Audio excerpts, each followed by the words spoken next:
खाली मेरे में आ जाए और उसके बाद हम आपके साथ जरा बातचीत करें और फिर हम लोग आगे बढ़ेंगे। दोस्तों सबसे पहले हाँ चलिए आ गया। अब हम लोग जो है आपस में बातचीत भी करेंगे और इसको देखेंगे। दोस्तों आज जो है जीपीएससी का पेपर हुआ तो एक मिश्रित बातचीत लोगों के मन में हो रही है। कुछ लोगों का कहना है कि पेपर बहुत इजी है, कुछ लोग इसको कह रहे हैं कि डासा साहब जैसा पेपर नहीं है। मेरा ये मानना है कि हर एक चेयरमैन का अपना एक सोच होता है। डासा साहब पेपर भारी 2017 से 23 तक तो पूछते रहे, लेकिन मेरिट का क्या हुआ? 120, 113, 115 इसी के बीच घूमते रहा। हो सकता है कि मेरिट उठाने के लिए थोड़ा पेपर लो किया गया है, या गूगली तो नहीं है कि देखने में लगे कि बढ़िया है लेकिन जब हम पहुंचे तो वहां पर दिक्कत हो जाए। नरेंद्र भाई कहते हैं नमस्कार सर जी। नमस्कार। तो चलिए इतिहास के प्रश्नों को मैं आज ले रहा हूं और कल और बढ़िया से पॉलिटी और इन सबको लेकर आऊंगा। मेरे बाद रवि सर मैथ के लिए यहाँ पे जुड़ेंगे और वो आपको मैथ का पूरा बताएंगे। चलिए हड़बड़ी में थोड़ा नहीं दिखे तो चला लीजिएगा। Solution main important.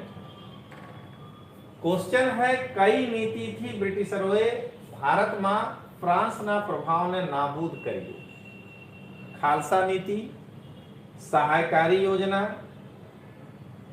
जोड़ान जो है वो नीति, और चौथा है बिन हस्तक्षेप की नीति। सबसे पहले दोस्तों इस सवाल में जो मैं देख रहा हूं वो ये कि आपको पता होना चाहिए कि खालसा नीति कब लागू की गई। इतने में ही सवाल का जवाब आ जाएगा। सीरीज ई है, हाँ बिल्कुल। लॉर्ड डलहौजी 1848 में इसको लागू किया था। इसमें लॉर्ड डलहौजी भारत में जितने भी राजे रजवाड़े थे उनको 3 भागों में बांटे। पहला था स्वतंत्र और मित्र राज्य। दूसरी श्रेणी थी वैसे राज्य जो मुगल या पेशवा के अधीन थे, और तीसरा था जिसको स्वतंत्र रूप से ब्रिटिश सरहदों के द्वारा स्थापित किया गया। पहला जो राज्य था उसे गोद लेने की अनुमति दी गई थी, मतलब अनुमति लेने का जरूरत नहीं था। दूसरा जो राज्य था श्रेणी, उसे गोद लेने की अनुमति, गोद लेने के पहले अनुमति लेने की आवश्यकता थी, और तीसरे राज्य को गोद लेने की अनुमति ही नहीं थी। यह है खालसा नीति। लेकिन दोस्तों 1848 तक फ्रांस ईस्ट इंडिया कंपनी टिका ही नहीं है। सबसे पहले फ्रांस ईस्ट इंडिया कंपनी 1763 ईस्वी में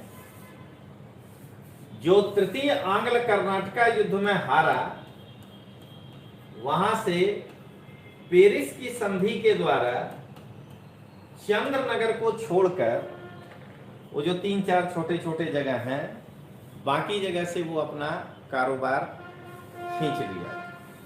तो ये फ्रांस के प्रभाव को खत्म करने वाला नहीं दिख रहा है, क्योंकि इसका समय बहुत पहले का है। दूसरा, सहकारी योजना। अगर कायदे से देखा जाए तो ये योजना 1794 ईस्वी में लागू किया गया था। ये देखिए इसके काफी करीब दिखता है।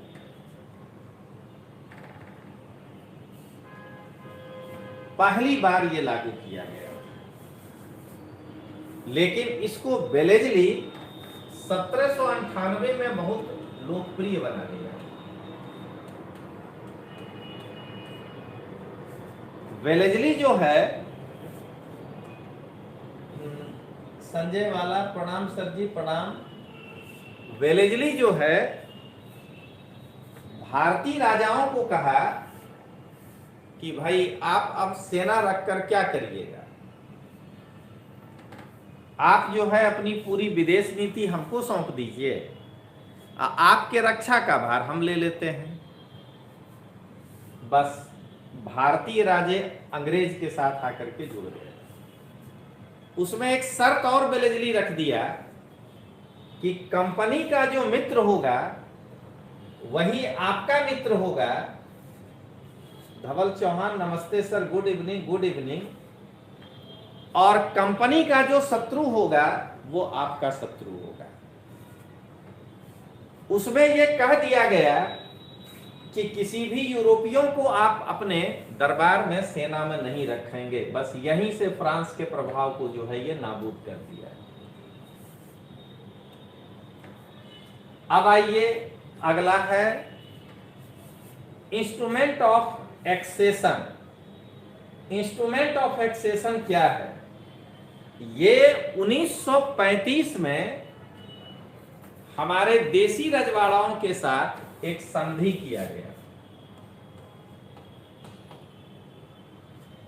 उस संधि के अंदर ये व्यवस्था थी कि देसी रजवाड़े, स्तुति बोरा कहते हैं नमस्ते सर नमस्ते, देसी रजवाड़े या तो ब्रिटिश भारत में रहेंगे या पाकिस्तान में जाएंगे। वो आगे चल करके ये आएगा। 565 रियासत इनके साथ ब्रिटिश भारत के साथ संधि किया था, और इसी के कारण वो वाला गप हो गया 47। और अहस्तक्षेप की नीति सर जॉन शोर लेकर के आया था, और ये 1793 से 1798 के बीच है। और दोस्तों अगर आप इसको देखेंगे तो अहस्तक्षेप से फ्रांस का प्रभाव कैसे कम होगा, तो आंसर है बी। लेकिन अगर आपको इतनी जानकारी नहीं होगी तो आप इसका आंसर नहीं निकाल पाएंगे।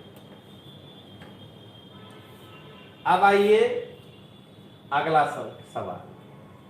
असहकारनी चळवळ कया વર્ષમાં શરૂ કરવામાં આવી? 1919, 1920, 1930 અને 1940। ये तो बिल्कुल सीधा सवाल था। इसका आंसर जो है 1920 होगा। लेकिन 1919 में क्या क्या हुआ था, इस बात की जानकारी हमको होनी चाहिए, तभी ना कह पाएंगे कि 1919 में क्या क्या हुआ था। तो सबसे पहले 19 मार्च 1919 को रोलेट बिल पारित किया गया था। ये पहला ध्यान रखिएगा। Shrajesh Prajapati good evening sir, good evening. 30 मार्च 1919 को गांधी जी हड़ताल की घोषणा किए थे इस रोलेट एक्ट के विरोध में देशव्यापी। 9 अप्रैल 1919 को गांधी जी को पलवल स्टेशन के पास गिरफ्तार कर लिया गया था, और इसी 9 अप्रैल 1919 को डॉक्टर सत्यपाल और डॉक्टर सैफुद्दीन किचलू ने रामनवमी का एक जुलूस निकाला था। 10 अप्रैल 1919 को डॉक्टर सैफुद्दीन किचलू और सत्यपाल को गिरफ्तार कर लिया गया था, जिसके विरोध में 13 अप्रैल 1919 को जालियांवाला बाग में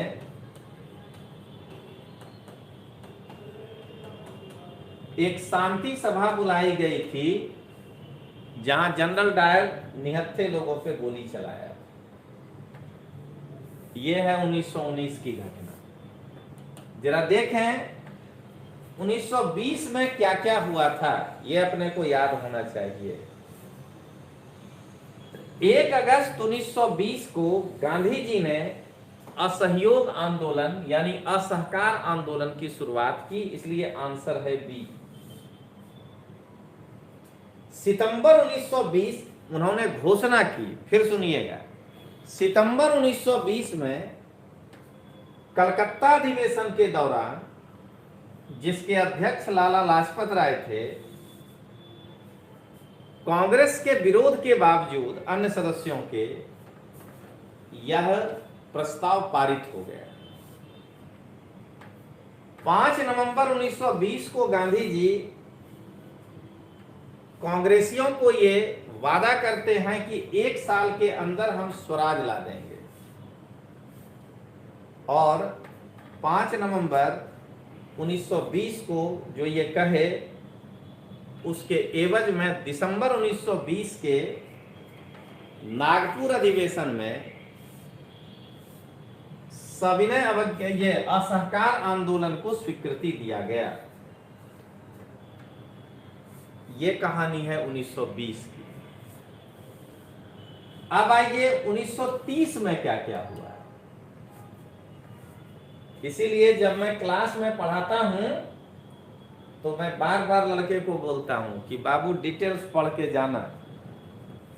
आजकल के स्टूडियो टीचर के ऊपर मत आना। ये जो नया नया बहाल हुआ है अभी कोचिंग में टीचर, जो 8 घंटा में मॉडर्न खत्म करता है, 10 घंटा में एंशिएंट, जरा आज देख लीजिए कि इतिहास से कितने सवाल पूछे गए हैं और संविधान से। अभी भी पास करने का एक ही रास्ता है, और वो है इतिहास और संविधान पेपर 1 में, और उसके बाद गणित। अब आइए 1930 में क्या क्या हुआ।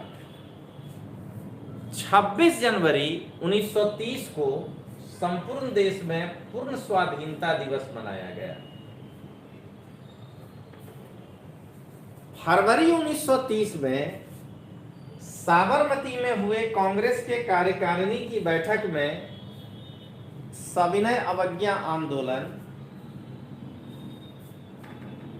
का अधिकार गांधी जी को दिया गया कि आप कैसे चलाइएगा आप जानिए। 12 मार्च 1930 को गांधी जी अपने 78 सहयोगियों के साथ साबरमती आश्रम से दांडी की ओर कूच किए, जो 200 माइल की यात्रा थी। 5 अप्रैल को गांधी जी दांडी पहुंचे, और 6 अप्रैल को गांधी जी ने नमक कानून तोड़ा।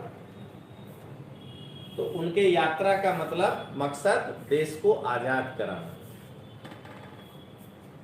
अब आइए 1947 की कुछ महत्वपूर्ण घटनाएं क्या क्या हुई। 20 फरवरी 1947 को प्रधानमंत्री इटली ने यह घोषणा किया कि जून 1948 तक भारतीयों को स्वतंत्रता दे देंगे। 3 जून 1947 को माउंटबेटन घोषणा आया। 4 जून 1947 को भारतीय स्वतंत्रता अधिनियम पारित हुआ, और 15 अगस्त 1947 को भारत आजाद।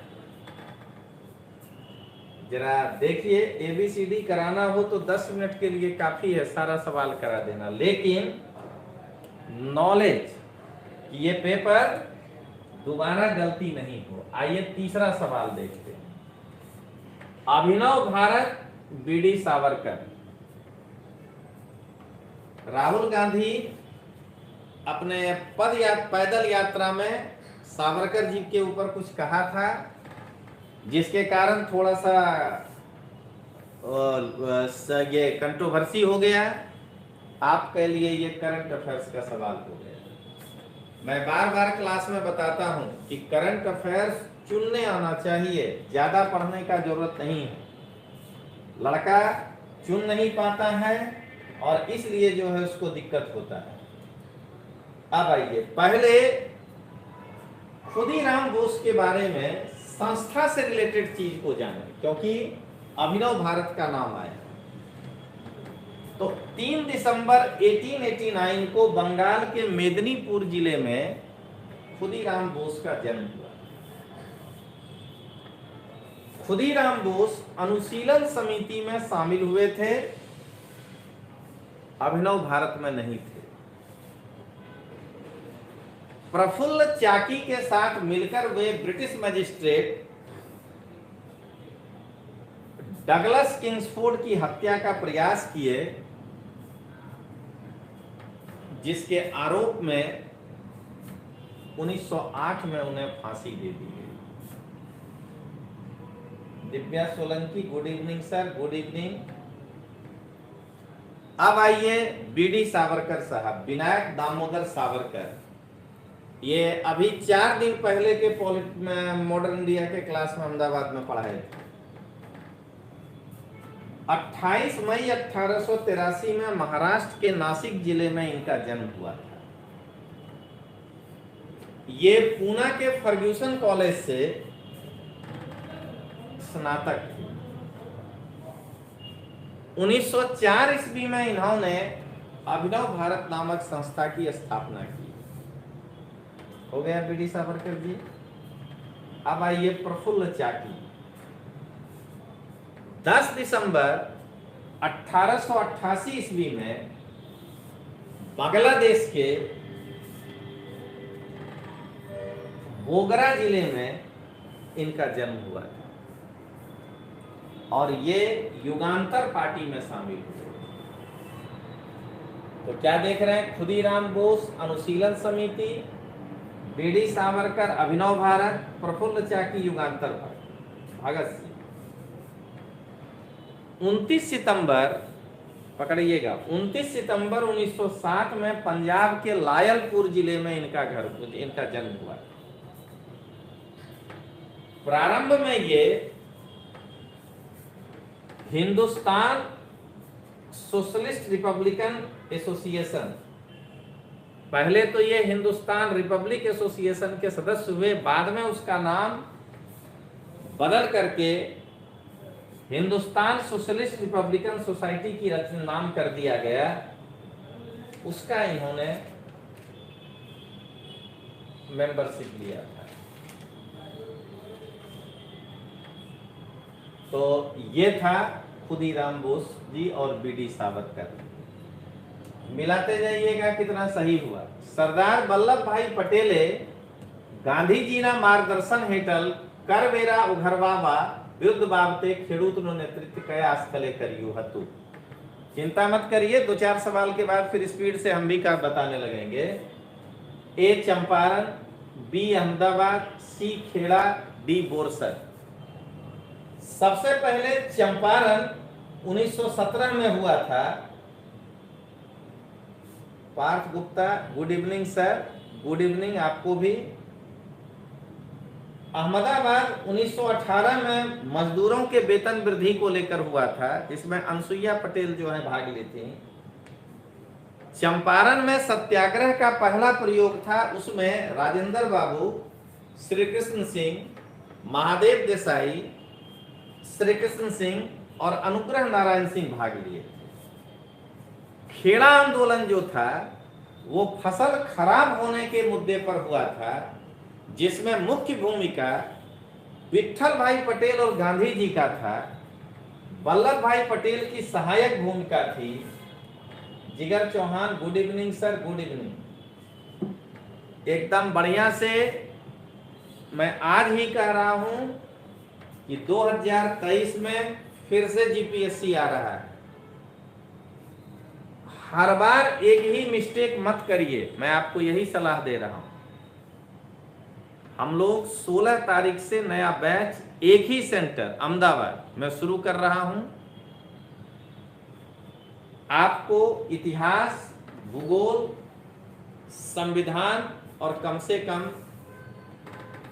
विज्ञान और टेक्नोलॉजी, इस 4 की तो हमेशा गारंटी लूंगा और अभी हमारे साथ विश्वास एजुकेशन को लेकर जो चल रहे हैं वो रवि सर हैं। आप देख रहे होंगे कि वो कितना गणित और रीजनिंग में मेहनत कर रहे हैं। तो हमेशा एक ही गलती मत करिए। हमेशा दिक्कत कहाँ है? मटेरियल जोइए, मटेरियल जोइने शू करशो। हमेशा ध्यान रखना है, मटेरियल जोइने शू करशो। मुझे कई बार लड़के कहते हैं कि साहब एनसीईआरटी के भी रीते नहीं एनसीईआरटी भणु। हम कहते हैं कि दुनिया में कोई टीचर कह दे कि नहीं भणो तो हम मान जाएंगे। एगो सुपर स्टार है, वो खाली नहीं बोलता है, लेकिन के भी रीते भणसू ये कोई नहीं बताता है, वो हम ही बताएंगे। चलिए आगे बढ़ते हैं हम लोग। तो ये जो है खेड़ा भी नहीं होगा। बोरसद 1923 में हुआ था और इसी में मुख्य भूमिका वल्लभ भाई पटेल की थी। तो ये बोरसद हमारा आंसर होगा। अब आइए छठा सवाल। ये जो है गुजरात के इतिहास का था, या जो भी हो इतिहास का नहीं था, इसीलिए हम 7वां ले रहे हैं। कया बनाव बाद हंटर आयोग ने निम्नुक थई? ब्लैक होल घटना, जालियांवाला बाग हत्याकांड, 1857 ना बड़वा, बंगाल ना भागला। देखते ही टिक मार देंगे कि जलियांवाला बाग, लेकिन जरा सुनिएगा। ब्लैक होल के घटना के बाद अलीनगर की संधि हुई और अलीनगर की संधि के बाद पलासी का युद्ध हुआ। इसके साथ जोड़ दिए। जालियांवाला बाग हत्याकांड के बाद हंटर आयोग की स्थापना की गई। 1857 के विद्रोह के बाद महारानी विक्टोरिया नु ढिंढोरो और बंगाल के भागला के बाद स्वदेशी आंदोलन चला था। बाद वाला बात भी याद रखना है। आइए आगे बढ़ें। गांधी जी नु प्रिय भजन वैष्णव जन तो ना रचयिता कौन हता? नरसिंह मेहता, रियाज लतीफ, कबीर, रविंद्रनाथ टैगोर। तो नरसिंह मेहता, इसमें कुछ है ही नहीं छुपा हुआ कि अपने को नहीं मालूम हो। वैष्णव जन तो तेने कहिए, पीड़ पराई जाने रे। वैष्णव जन तो तेने कहिए, गांधी जी का बहुत ही प्रिय भजन था। रविन्द्रनाथ टैगोर जी जो हैं वो भारत का राष्ट्रगान ही गाए। गाएंगे इसलिए नहीं कि आप सबको खड़ा होना पड़ जाएगा, वरना एक सुर में बोला जा सकता है। जन गण मन अधिनायक जय हे भारत भाग्य विधाता, जय हे जय हे जय हे जय जय जय जय हे। संक्षिप्त यदि गाना हो तो इतने ही सेकंड में गाया जाता है। आए वो दूसरा वाला भी लिखे, वो हम गाएंगे नहीं। हमार सोनार बांग्ला बांग्लादेश का राष्ट्रगान है, हमको उसमें कोई इंटरेस्ट नहीं है। कबीर दास जी जो हैं, दिनेश मिस्त्री, good evening sir. Kabir Das ji जो हैं वो कहते हैं, काकर पाथर जोड़ी के मस्जिद लियो बनाए, ताचड़ी मुल्ला बांग दे, क्या बहरो हुआ खुदाए। मैं किसी धर्म पे नहीं कह रहा हूं, हिंदू को भी कहते हैं। पाहन पूजे हरि मिले, तो मैं पूजो पहाड़, ताते तो चक्की भली, पीस खाए संसार। जरा साहित्य से दिल लगाइए, उसके बाद देखिए कितना मजा आता है। उसके बाद गुजराती लिटरेचर लेने में मजा आता है। ये नहीं कि 5 गो फोटो देखे या गुजराती लिटरेचर ले लिए, तब नहीं मजा आता है।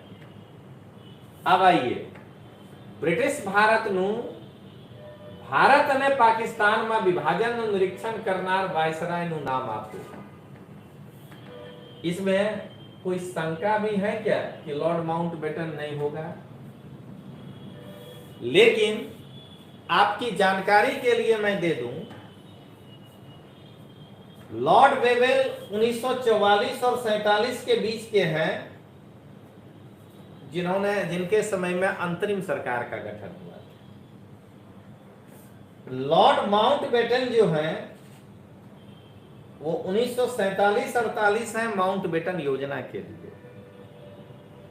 क्लीमेंट एटली 20 फरवरी 1947 जिसने ये घोषणा किया था कि जून 1948 तक सत्ता भारतीयों के हाथ में दे देंगे। लिन लिथगो सीओ में पूछा था, 1934 से 1943 तक सबसे लंबे समय तक रहने वाला वायसराय है। कुल मिला के आंसर निकला लॉर्ड माउंटबेटन। खाली मेरा विद्यार्थी महसूस करेगा कि तोमर सर उसको किस तरह से पसीना बहा के पढ़ाए हैं इतिहास। आज जो है, अगर मेरे विद्यार्थी को, ऑफलाइन के विद्यार्थी को अगर कोई प्रकार का तकलीफ नहीं है तो उसका कारण यही है कि 100 घंटा आपको खाली प्राचीन भारत पढ़ाते हैं। अब आइए, ओडिशा डैश सूर्य मंदिरे रचना स्वरूप माछे। हम भी जानते हैं कि कोणार्क ही होगा, रचना स्वरूप माछे, लेकिन सबके बारे में जानना जरूरी है। बृहदरेश्वर मंदिर, चूंकि ये जगह के हिसाब से पूछा है, तो बृहदरेश्वर मंदिर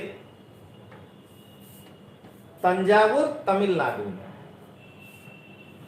दिलवाड़ा मंदिर माउंट आबू राजस्थान में है। जिस मोड में प्रश्न है व्याख्या उसी मोड में होगा। कोणार्क का सूर्य मंदिर उड़ीसा में है और मीनाक्षी मंदिर जब आप तमिलनाडु जाएंगे मदुरै तो वहां है। ये है चारों का आंसर। अब आइए, डैश ए बीजापुरना सुल्तान मोहम्मद आदिल शाहनी कबर छे। कुछ जानने नहीं है, बीजापुरना गोल गुंबज, इतने में आपको समझ में आ जाना चाहिए। तो जरा देखिए, बीजापुरना गोल गुंबज, लेकिन सिकंदरा यहां किसका कब्र है? तो सिकंदरा में अकबर का कब्र है। प्रश्न को इस तरह से कोरिलेट करिए। 64 रौजा आगरा में अफजल खान है, उसका कब्र है। एतमादुद्दौला कब्र नहीं है, वो खुद व्यक्ति है। जहांगीर का ससुर है, नूर जहां का पिता है, लेकिन इसका जो कब्र है एतमादुद्दौला का मकबरा, वो आगरा में है। वो भारत में पहला मध्यकाल में संपूर्ण जो है मार्बल से युक्त, आगे ये सवाल आया है, मार्बल से युक्त मकबरा है। और गोल गुंबज आदिल शाह, तो बी होगा इसका आंसर। महाराजा रंजीत सिंह की राजधानी हती। अब इसमें क्या बताना है ये बताइए। लाहौर, महाराजा रंजीत सिंह की राजधानी लाहौर हती। कई चळवळ दरमियान सतारा प्रति सरकार नु वैकल्पिक राष्ट्रीय सरकार तरीके गठन थयु। ये है आंसर हिंद चळवळ। लेकिन मैं आपको सिखाता हूं कि ये नहीं जान रहे थे तो परीक्षा में कैसे पकड़ते। सतारा प्रति सरकार जैसे ही कहता है, किलराज प्रजापति कह रहे हैं good evening sir, good evening. जैसे ही कहा गया सतारा प्रति सरकार, बारडोली कैसे होगा? सतारा महाराष्ट्र में। चंपारण कैसे होगा? चंपारण बिहार में है। और असहकार जो है ये राष्ट्रीय आंदोलन है। अगर उस समय ऐसा कुछ होता तो ये हम लोग असहकार आंदोलन में जरूर पढ़ते। तो इसका छोटा सा व्याख्या है, नाना पाटिल 1940 में सतारा जिले में प्रतिशत सरकार का स्थापना जो है वो किए थे। मेरा ये मानना है कि रवि सर जो हैं आपको गणित का एकदम डिटेल्स बताएं, हम भी आपको बताएं। कल हम फिर आएंगे यूट्यूब पर और पूरा का पूरा इससे भी बढ़िया जो है लेके आएंगे। आज हालांकि कम नहीं बताया आपको, लेकिन पॉलिटी, हिस्ट्री, ज्योग्राफी, इकोनॉमिक्स सबको एक एक करके कल ऐसा होगा तो दिन भर चला देंगे यूट्यूब पे।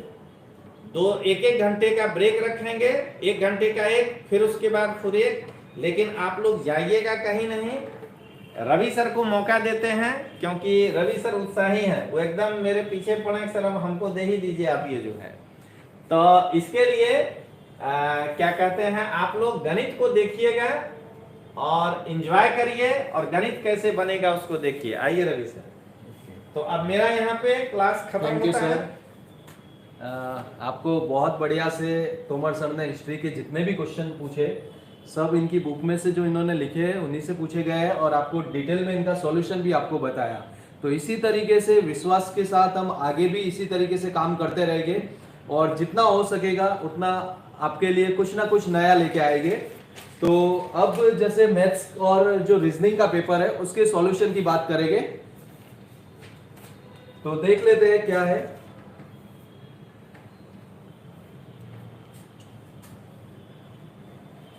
वैसे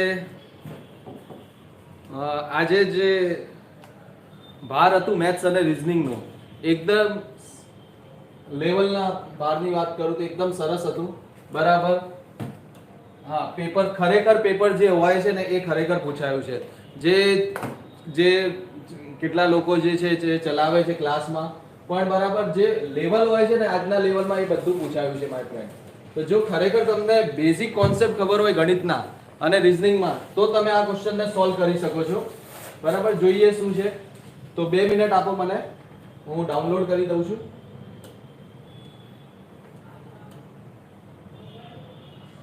અને પછી આપણે ડિસ્કસ કરીએ પેપર। એક એક ક્વેશ્ચન ડિટેલમાં ચર્ચા કરીશું અને શું ઓપ્શન છે, કઈ રીતે પૂછાયું છે એની પણ ચર્ચા કરશું।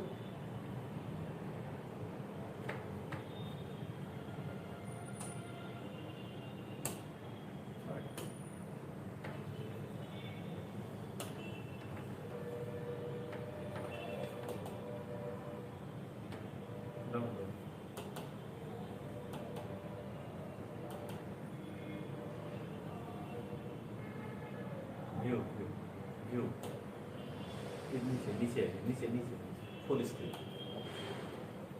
हाँ, डन। उधर लॉक कर दिया ऊपर। जो फर्स्ट क्वेश्चन ની ચર્ચા કરીએ મિત્રો તો પઝલ થી ક્વેશ્ચન હતું તમને लॉक को अनलॉक कीजिएगा फिर ઓકે ઠીક છે ઓકે। તો જો પઝલમાં ખરેખર જે ક્વેશ્ચન પૂછાયું છે તો ખરેખર પઝલ પૂછવા લાયક હતી અને કઈ રીતે છે એની ચર્ચા કરશું મિત્રો। તો તમે જુઓ કે સર આનો જવાબ શું હશે, તો જવાબ પહેલા આનો સમજી લો કે આનો પઝલમાં જો તમે પઝલ બનાવી લો અને એને જો સોલ્વ કરી લો મિત્રો તો અહીંયાથી તમે 5 માર્ક્સ सीधा सीधा અહીંયાથી તમે જુઓ મૂકી શકો છો। 5 માર્ક્સ નો ક્વેશ્ચન છે તો સોલ્વ કરવાની વાત કરો તો શું આપેલું છે કે તો સર PQ RST UV તમને 7 જણા આપેલા છે। હું અહીંયા લખી દઉં છું, બરાબર। જુઓ મને P આપેલું છે, P આપેલું છે, Q છે, PQ RST U અને V, બરાબર।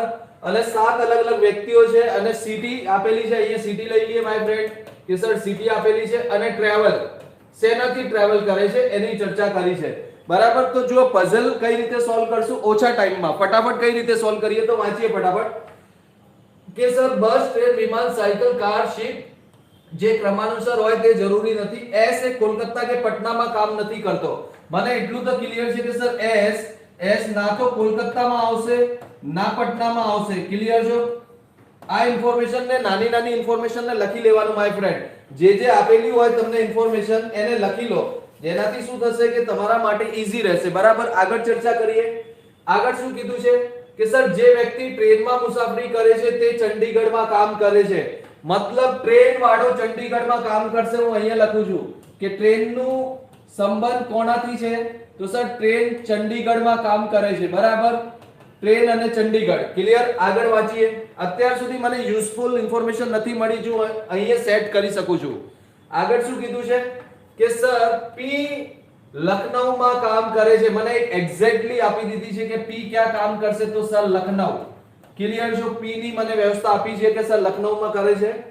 આગળ કીધું છે કે ક્યુ અથવા યુ પૈકીમાં કોઈ મુંબઈમાં કામ કરતા નથી. મતલબ ના તો ક્યુ કરે છે કામ, ના યુ. ક્યાં કામ નથી કરતા? તો સર મુંબઈમાં. બરાબર, તો મુંબઈમાં ક્યુ અને યુ નથી આવવાના. આગળ ચર્ચા કરીએ કે સર જે વિમાનનો ઉપયોગ કરે છે તે મુંબઈમાં રહે છે. મતલબ એરોપ્લેન અને માય ફ્રેન્ડ મુંબઈ આ એક બનશે. બરાબર, એરોપ્લેન અને મુંબઈ. ચલો આગળ ચર્ચા કરીએ. પછી સર કીધું છે કે જે પટનામાં કામ કરે છે મુસાફરી માટે શિપનો ઉપયોગ કરે છે. મતલબ પટના અને શિપ. બરાબર, શિપની વાત કરું અને પટનાની વાત કરું, આનું બી મને કોમ્બિનેશન આપેલું છે મિત્રો. એક એક વસ્તુ ધ્યાનથી વાંચો. એસ મુસાફરી માટે સાયકલનો ઉપયોગ કરે છે. મને એસ ની વસ્તુ આપેલી છે કે સર સાયકલ મતલબ બાઇસિકલ આપેલી છે એસ ની. ક્લિયર છો? Done, very good. આગળ ચર્ચા કરીએ મિત્રો. જે લખનઉમાં કામ કરે છે તે શિપ કે ટ્રેનનો ઉપયોગ નથી કરતો. મતલબ અહીંયા લખનઉમાં શિપ અને ટ્રેન નથી આવવાની, તો હું લખી દઉં છું કે લખનઉના સાથે ના તો શિપ આવશે ના ટ્રેન આવશે. બરાબર, નાની નાની વસ્તુ ફટાફટ લખી લો. વી મુસાફરી માટે શિપનો ઉપયોગ કરે છે. મને વી ની આપી છે કે સર વી શું યુઝ કરે છે? તો સર શિપ યુઝ કરે છે. ક્લિયર? આગળ ચર્ચા કરે. આર એ ટ્રેન કે બાઇકનો ઉપયોગ કરતો નથી. મતલબ આર ની વાત કરું તો ના તો ટ્રેન ના બાઇક. બરાબર, આર ની વાત કરું તો ટ્રેન અને બાઇક યુઝ નથી કરતો. બરાબર, ઓકે. ઘણી બધી ઇન્ફોર્મેશન આપેલી હતી. ઇનડાયરેક્ટલી તમે ડાયરેક્ટલી જમાઈ શકો છો. બરાબર, ટી ચંડીગઢમાં કામ કરતો નથી. મતલબ સર ટી ચંડીગઢમાં નહીં કામ કરે. ચલો ટી ની બી વાત કરું તો ટી ચંડીગઢમાં કામ નહીં કરે. ક્લિયર છો? ચલો આ બી ઇન્ફોર્મેશન છે. અને જે વ્યક્તિ નવી દિલ્હીમાં રહે છે એ શિપનો ઉપયોગ નથી કરતો. તો ન્યૂ દિલ્હી વાળો બી શિપનો ઉપયોગ નથી કરતો. બરાબર, તો જો અહીંયા હું જમાઈ દઉં છું લખનઉ, આ ન્યૂ દિલ્હી. ક્લિયર છો? આગળ વાત કરું તો આ મુંબઈ, આર ની વાત કરું તો આર મુંબઈમાં આવશે. ડન. એસ ક્યાં આવશે? તો સર એસ ચેન્નઈમાં આવશે. બરાબર, એસ ક્યાં આવશે? તો ચેન્નઈમાં આવશે. ટી ની વાત કરું માય ફ્રેન્ડ તો ટી ક્યાં આવશે? તો ટી ની વાત કરીએ તો કોલકાતા. પહેલા સિટી જમાઈ લઈએ. ટી કોલકાતા. યુ ની વાત કરશું માય ફ્રેન્ડ તો ચંડીગઢ. અને વી ની વાત કરું તો વી ક્યાં આવશે? તો પટના. બરાબર, સિટી ની વાત કરું તો આ સિટી છે, જેમાં પી ની સિટી લખનઉ, ક્યુ ની city new Delhi, R Mumbai, S Chennai, T Kolkata, U Chandigarh અને વી પટના. હવે સર અહીંયા વાત કરું તો પી ની વાત કરું તો કાર યુઝ કરશે, કેમ કે મને ઇન્ફોર્મેશન આપેલી છે કાર જ બાકી રહે છે ઓનલી. બરાબર, આની વાત કરું તો આ બસ યુઝ કરશે, શિપ યુઝ નથી કરતો. અને મુંબઈ વાળો મને કીધું છે કે સર એરોપ્લેન યુઝ કરશે, લો એરોપ્લેન. ક્લિયર છો? ડન. સાયકલ. અને અહીંયા વાત કરું તો આ કોલકાતા બાઇક યુઝ કરશે, એ બી કીધું છે માય ફ્રેન્ડ. તો આ તમારું ચાર્ટ રેડી છે. અને અહીંયા ચેન્નઈ ની વાત કરું કેમ કે પટના વાળો શિપ યુઝ કરે છે, તો ચેન્નઈ ચંડીગઢ વાળો શું યુઝ કરશે? તો સર ટ્રેન યુઝ કરશે. આ તમારું ચાર્ટ. ક્લિયર? તો અહીંયાથી તમે જવાબ આપી શકો છો. પી મુસાફરી માટે નીચેમાંથી કઈ રીતનો ઉપયોગ કરે છે? તો સર પી શું યુઝ કરે છે? કાર. Option B. ક્લિયર છો? Next question. આર નીચેની પૈકીમાં કઈ જગ્યા કામ કરે છે? તો સર આર તો મુંબઈમાં કામ કરે છે. Option A. ડન છો? તો થમ્સ અપ કરી દો કે સર ડન. અને સેશનને શેર કરતા રહેજો. ખરેખર આજે જે પેપર છે ને તો હમે તો લૂંટ લિયા મિલકે ઉસને વાલોને. બરાબર, એવી હાલત છે મેથ્સ અને રીઝનિંગમાં. અને ઘણા બધા જે ટીચર હતા જે YouTube ઉપર બહુ આવી જતા હતા કે આ પેપર રહેવાનું છે, આ રહેવાનું છે, તો એમનું લેવલની વાત કરું ને તો લેવલ તો કંઈક અલગ જ હતું. બરાબર, તો એ ખોટું એમના વાતોમાં નથી પડવાનું. બરાબર, કેટ લેવલનું પેપર છે. જે કેટ કરે છે ને જે લોકો કેટની તૈયારી, MBA કેટની, એ લેવલનું પેપર હતું માય ફ્રેન્ડ. નીચે પૈકીમાં કોણ મુસાફરી માટે બાઇકનો ઉપયોગ કરે છે? તો સર અહીંયા દેખાય છે એસ. એસ ઓપ્શનમાં યસ. Option B. એસ નીચે પૈકીમાં કયા શહેરમાં રહે છે? તો સર એસ ચેન્નઈમાં રહે છે. ક્લિયર છો? અને નીચે પૈકીમાં કયું જોડકું સાચું છે? તો ક્યુ પટના નહીં, ક્યુ પટના વાળું નહીં. બીજું વી મુંબઈ બી નહીં. એસ નવી દિલ્હી શિપ નથી અને યુ ચંડીગઢ ટ્રેન. ક્લિયર છે? Option D. તો આઈ હોપ તમારા આ કોન્સેપ્ટ ક્લિયર હશે. તો એક એક ટેબલ મેં બનાવીને અત્યારે ડિસ્કસ કર્યું છે. નેક્સ્ટ ક્વેશ્ચન ઉપર મૂવ ઓન કરીએ my friend. Done. Next question ની વાત કરીએ. આ ઇંગ્લિશમાં પણ છે. ચલો હવે ગણિત ઉપર આવીએ કે સર ગણિત શું કહે છે અને ખરેખર લોકોએ કઈ રીતે સોલ્વ કર્યું છે અને ત્યાં એક્ઝામમાં કઈ રીતે આને એપ્રોચ લગાવવાની હતી. કેમ કે ટાઈમ ટેકિંગ ક્વેશ્ચન હતા, ટાઈમ લાગે એવું હતું માય ફ્રેન્ડ ગણિતમાં.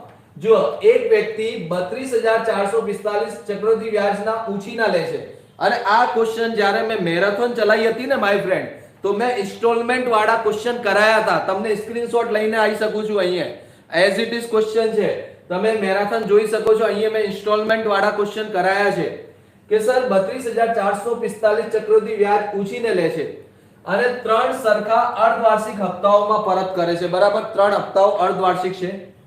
વ્યાજનું દર 13/3. હવે ઘણા બધા હતા ને જે કહેતા હતા કે સર આવું થોડી પૂછાય. મેં કેટલી વખત કીધું છે કે ફ્રેક્શન વેલ્યુ યાદ કરી લો, તમારું ઉદ્ધાર થઈ જશે. કેમ કે ફ્રેક્શન વેલ્યુ વગર તમે ગણિત નથી સોલ્વ કરી શકતા. આજની વાત કરું તો એ 10% 20% જમાના ગયા ત્યાં પૂછાતું હતું. હવે ફ્રેક્શન વેલ્યુ 33.33%, 87.5%.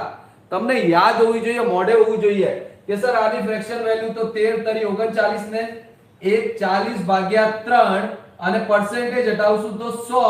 પણ અહીંયા ડિવાઇડ બાય 2 કરશું. કેમ કે સર અર્ધવાર્ષિક ગણવામાં આવે છે. જો તમને બેઝિક કોન્સેપ્ટ ખબર હોય, જો વ્યાજની ગણના અર્ધવાર્ષિક કરવામાં આવે મિત્રો, તો જે વ્યાજ હોય છે એ અડધું હોય છે અને ટાઈમ ડબલ હોય છે. ક્લિયર છો? તો વ્યાજ અડધું કરશું તો આને સોલ્વ કરો તો 1 0 થી 1 0, 2 એકા 2, 2 દુ 4, 2 એકા 2, 2 પંચા 10. આ આવશે 1/15. વ્યાજની દર આવશે તમારી 1/15. ક્લિયર છો? હવે સર ઇન્સ્ટોલમેન્ટ વાળા ક્વેશ્ચન, તો પહેલા વર્ષે તમારું 15 થી 16 બનશે, પ્લસ કરશું યસિયાનો. બીજા વર્ષે 15 નું વર્ગ, 15 નું વર્ગ હોય છે 225, 16 નું વર્ગ હોય છે 256. અને જો ત્રીજા વર્ષ, કેમ ત્રીજા વર્ષમાં જઈએ છીએ? કેમ કે 3 ઇન્સ્ટોલમેન્ટ કીધી છે. તો 15 નું ઘન કેટલું હોય છે માય ફ્રેન્ડ અને 16 નું ઘન કેટલું હોય છે? ફટાફટ બતાવો. તો 15 ના ઘનની વાત કરું તો જો 225 * 15, 15 પંચા 75, 7 આવશે 15 નું 30 ને 7 33 75 અને આ આવશે 40 96. ક્લિયર છો? આ તમને 20 સુધી ઘન પણ યાદ હોવા જોઈએ. પહેલા વર્ષે 15 થી 16, બીજા વર્ષે 15 નું વર્ગ 225, 16 નું વર્ગ 256, ત્રીજા વર્ષે 33 75, 15 નું ઘન અને 16 નું ઘન. આ કોન્સેપ્ટ ખબર હોવું જોઈએ બસ. બીજું શું કરવાનું હતું? તો કશું કરવાનું નહીં. સર તમારી ઇન્સ્ટોલમેન્ટ પહેલા 4096 ની છે, તો આ બી 4096 હોવું જોઈએ અને આ બી 4096 હોવું જોઈએ. યસ યા નો? ઇન્સ્ટોલમેન્ટ તો બરાબર હોય છે. એવું થોડી કે તમે એક ઇન્સ્ટોલમેન્ટ 10 રૂપિયાની આપો ને બીજી 5 રૂપિયાની. સરખા હપ્તામાં કીધા છે. જો પહેલી ઇન્સ્ટોલમેન્ટ 10 ની હશે તો બીજી બી 10 ની. તો સર પહેલી ઇન્સ્ટોલમેન્ટ તો 4096 ની છે. આને બનાવ 4096 તો શેનાથી મલ્ટીપ્લાય કરશો? 16 થી. અને આને જો 4096 બનાવો તો 16 * 16 થી મલ્ટીપ્લાય કરશો. યસ યા નો? તો સર જો આને મલ્ટીપ્લાય કરશો તો જુઓ 15 ને બી તો 16 * 16 થી મલ્ટીપ્લાય કરશો તો સર 15 ને 256 થી ડાયરેક્ટ મલ્ટીપ્લાય કરી લો તો કેટલું બનશે? તો જો અહીંયા લખું છું. બરાબર, બેઝિક કોન્સેપ્ટ છે. આઈ હોપ આટલું કોન્સેપ્ટ ક્લિયર હશે કે કઈ રીતે સોલ્વ કરવાનું છે. અને જવાબની વાત કરું તો હું જોતા બી જવાબ આપી શકું છું, પણ સોલ્યુશન બતાવું છું. એટલા માટે મને એવું બી હતું કે આન્સર કી તમારા માટે લઈ આવું. ઘણા બધા YouTube ઉપર જે છે ને 6:30 7 વાગે લાઈવ થયા હશે, એ તમારા માટે ઓન્લી આન્સર કી લાયા હશે, સોલ્યુશન નથી. કેમ કે એમના જોડે પણ સોલ્યુશન નથી આમનું, તો ક્યાંથી સોલ્યુશન આપશે? બરાબર, તો હું સોલ્યુશન આપું છું ક્વેશ્ચનનું. જુઓ બરાબર, આન્સર કી તો મને લાવતા 5-10 મિનિટ લાગશે. હું તમને આન્સર ટીક કરીને જતો રહીશ, પણ આન્સર કી થી મહત્વનું છે કે સર સોલ્યુશન કઈ રીતે આવે છે ક્વેશ્ચનનું. સર 16 ને 15 * 256 કરશો તો 15 × 90 નું 0, હાસિલ 9 જશે. 15 × 5 75, 75 ને 9 કેટલું બનશે? તો સર 75 ને 9 બનશે. જુઓ ફરીથી 15 × 90 નું 0, હા 15 × 90 નું 0 બરાબર 9 ઉપર 15 પંજા 75, 75 ને 9 કેટલું બનશે 84 નું 4, આ 8 કેરી કરશું માય ફ્રેન્ડ, અને 15 દુ 30 ને 8 38, આ 38 40 બનશે. આને 15 થી મલ્ટીપ્લાય કરશો, આને શેનાથી 16 થી, સોરી 16 થી મલ્ટીપ્લાય કરશો તો 16 પંજા 80 નું 0, 8 કેરી કરશું 16 દુ 32 ને 8 40 નું 0, અને 4 કેરી કરશું તો 16 દુ 32 ને 4 36. ક્લિયર છો? પહેલા વર્ષે 3840, બીજા વર્ષે 3600 અને ત્રીજા વર્ષે 3375. આનું ટોટલ કરી લો, તમને જવાબ મળી જશે. તમારે શું કીધું છે? તો સર કુલ કેટલું વ્યાજ ચૂક્યું હશે, બરાબર તમારે બતાવવાનું છે. અચ્છા, જો વ્યાજનું દર 6 મહિને ગણાતું હોય તો વ્યાજ કેટલું ચૂક્યું છે એ બતાવવાનું છે. તો જોઈ લઈએ કેટલું ચૂક્યું છે. તો અહીંયાથી વ્યાજ તો મળી જશે કે સર અહીંયાથી વ્યાજ જો ફાઇન્ડ કરું તો વ્યાજ તમે ફાઇન્ડ કરી શકો છો. 32445. આને ટોટલ કરી લો સર. આ 5 7 ને 4 11, 1 9 9 ને 6 15 ને 3 18 નું 8, 1 કેરી 4 3 7 7 ને 3 10, 10815. જો 10815 ભાગની વેલ્યુ, મતલબ મેં તો 10815 રૂપિયા ઉધાર લીધા છે, પણ ક્વેશ્ચનમાં કેટલા હતા? 32445. 32445. તો એક ભાગની વેલ્યુ કેટલી? 2.4. અને જો એક ભાગ 2.4 ના બરાબર હોય તો સર આ વ્યાજ તો દેખાય છે મને. માઈનસ કરી લો કેટલું વ્યાજ છે. તો 40 96 માંથી 33 75 બાદ કરો, 6 માંથી 5 જશે 1, 9 માંથી 7 જશે 2, અને 10 માંથી 3 જશે 7. 721 વ્યાજ. પણ આ 721 ભાગ છે અને એક ભાગની વેલ્યુ 2.4 છે. તો 721 ભાગની વેલ્યુ કેટલી હશે? 721 into 2.4. ક્લિયર છો? અને મને દેખાય છે કે સર પોઈન્ટમાં આન્સર આવે છે તો સોલ્વ કરવાની જરૂર નહીં. ઓપ્શન ડી, ઉપરોક્ત પૈકીમાંથી એક પણ નહીં, કેમ કે 3 ઓપ્શન છે એમાં પોઈન્ટ નથી આપેલું માય ફ્રેન્ડ. ક્લિયર છો? તો થમ્સ અપ કરી દેજો અને સેશનને શેર કરજો, બરાબર. અને 17 તારીખે આપણે સેમિનાર રાખ્યું છે my friend, GPSC 2 year foundation course, બરાબર. મેગા સેમિનાર છે જીપીએસસી 2 યર ફાઉન્ડેશન કોર્સ. અને આઈએએસ માટે જો તૈયારી કરવા માંગતા હો, યુપીએસસી માટે, આઈપીએસ માટે, તો પણ આપણા માટે આ કોલેજના વિદ્યાર્થીઓ માટે એક સારું અવસર છે માય ફ્રેન્ડ. તમે એ સેમિનાર જોઈન કરી શકો છો. એની બી ડેટ 17 જાન્યુઆરી 2023 છે અને સમય જે છે 8 થી 10. અને જો 3 વર્ષની તૈયારી કરવા માંગતા હો જીપીએસસી અને યુપીએસસી ની, તો 18 તારીખે મેગા સેમિનાર રાખ્યું છે, બરાબર. તો ઇમ્પોર્ટન્ટ રહેશે, તમે વિઝિટ કરી શકો છો અને નંબર ઉપર કોલ પણ કરી શકો છો, તમને નંબર પણ મળી જશે, બરાબર. ચાલો નેક્સ્ટ ક્વેશ્ચન ઉપર મૂવ ઓન કરીએ માય ફ્રેન્ડ. નેક્સ્ટ ક્વેશ્ચન શું છે એ જોઈએ. નેક્સ્ટ ક્વેશ્ચન શું કહે છે? સર એક ચોક્કસ રકમ પર 23 મહિના માટે 7% વ્યાજનું દર મળતું સાદું વ્યાજ, અને તે જ રકમ પર 7% ના દરે 19 મહિનાના સાદા વ્યાજ કરતા 672 રૂપિયા ઉધાર વધારે છે. તો સર રકમ તો ફિક્સ છે. જો રકમ તો ફિક્સ છે મારા જોડે, તો મને એટલું તો ખબર છે કે સર 23 મહિનાને ચેન્જ કરું તો 23 ભાગ્યા 12 into 7, બરાબર. રેટ ઓફ ઇન્ટરેસ્ટ, બરાબર. અને ગુણોત્તર લઈ લઉં છું, ડિવાઇડ 100 આવશે, ગુણોત્તર થી કોઈ ફરક નહીં પડે.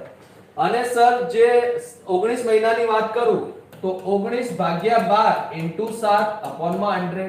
તો આ તો કોમન વસ્તુ છે, આ 12 થી 12 કોમન. મારા જોડે તો 23 અને 19 જ તો રહે છે. Sir difference કેટલાનું? 4 નું. ડિફરન્સ કેટલાનું? 4 નું. અને ક્વેશ્ચનમાં ડિફરન્સ આપેલું છે 672. જો 4 યુનિટ 672 ના બરાબર હોય તો સર 1 યુનિટ તો ભાગાકાર કરી દો કે સર 4 એકા 4 27, 4 છંગ 24, 4 ઈઠા 32. તો એક ભાગની વેલ્યુ આવશે 138. તો સર રકમ પૂછી છે તો રકમ તમે ફાઇન્ડ કરી શકો છો. રકમની વાત કરું તો રકમ કેટલી આવશે? તો જોઈ લો, રકમની વાત કરું તો કેટલાનું અંતર હતું? તો સર 4x નું.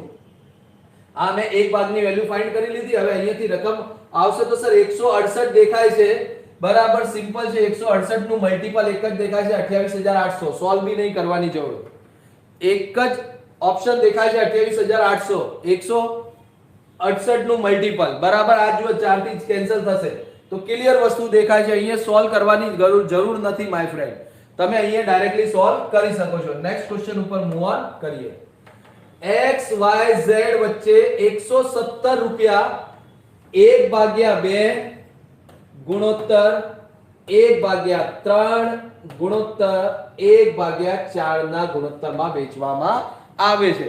મેં તમને ગુણોત્તર અને પ્રમાણ જ્યારે કરાવ્યું છે માય ફ્રેન્ડ, તો તમને ખબર છે કે સર જે ગુણોત્તર હોય છે ને એ ફ્રેક્શનમાં નથી હોતું, બરાબર. આને ચેન્જ કઈ રીતે કરીએ તો સર લસા લઈએ એલસીએમ, 2 3 4 નું એલસીએમ કેટલું આવશે 12, તો 12 થી મલ્ટીપ્લાય કરી લો, બરાબર. લેવલ નું પેપર હતું, હું પહેલા બી કીધું છે કે જે મેથ્સ નું જે પેપર હતું ને એ ખરેખર જે આલુ ચાલુ હોય છે ને એ લોકો માટે નથી માય ફ્રેન્ડ.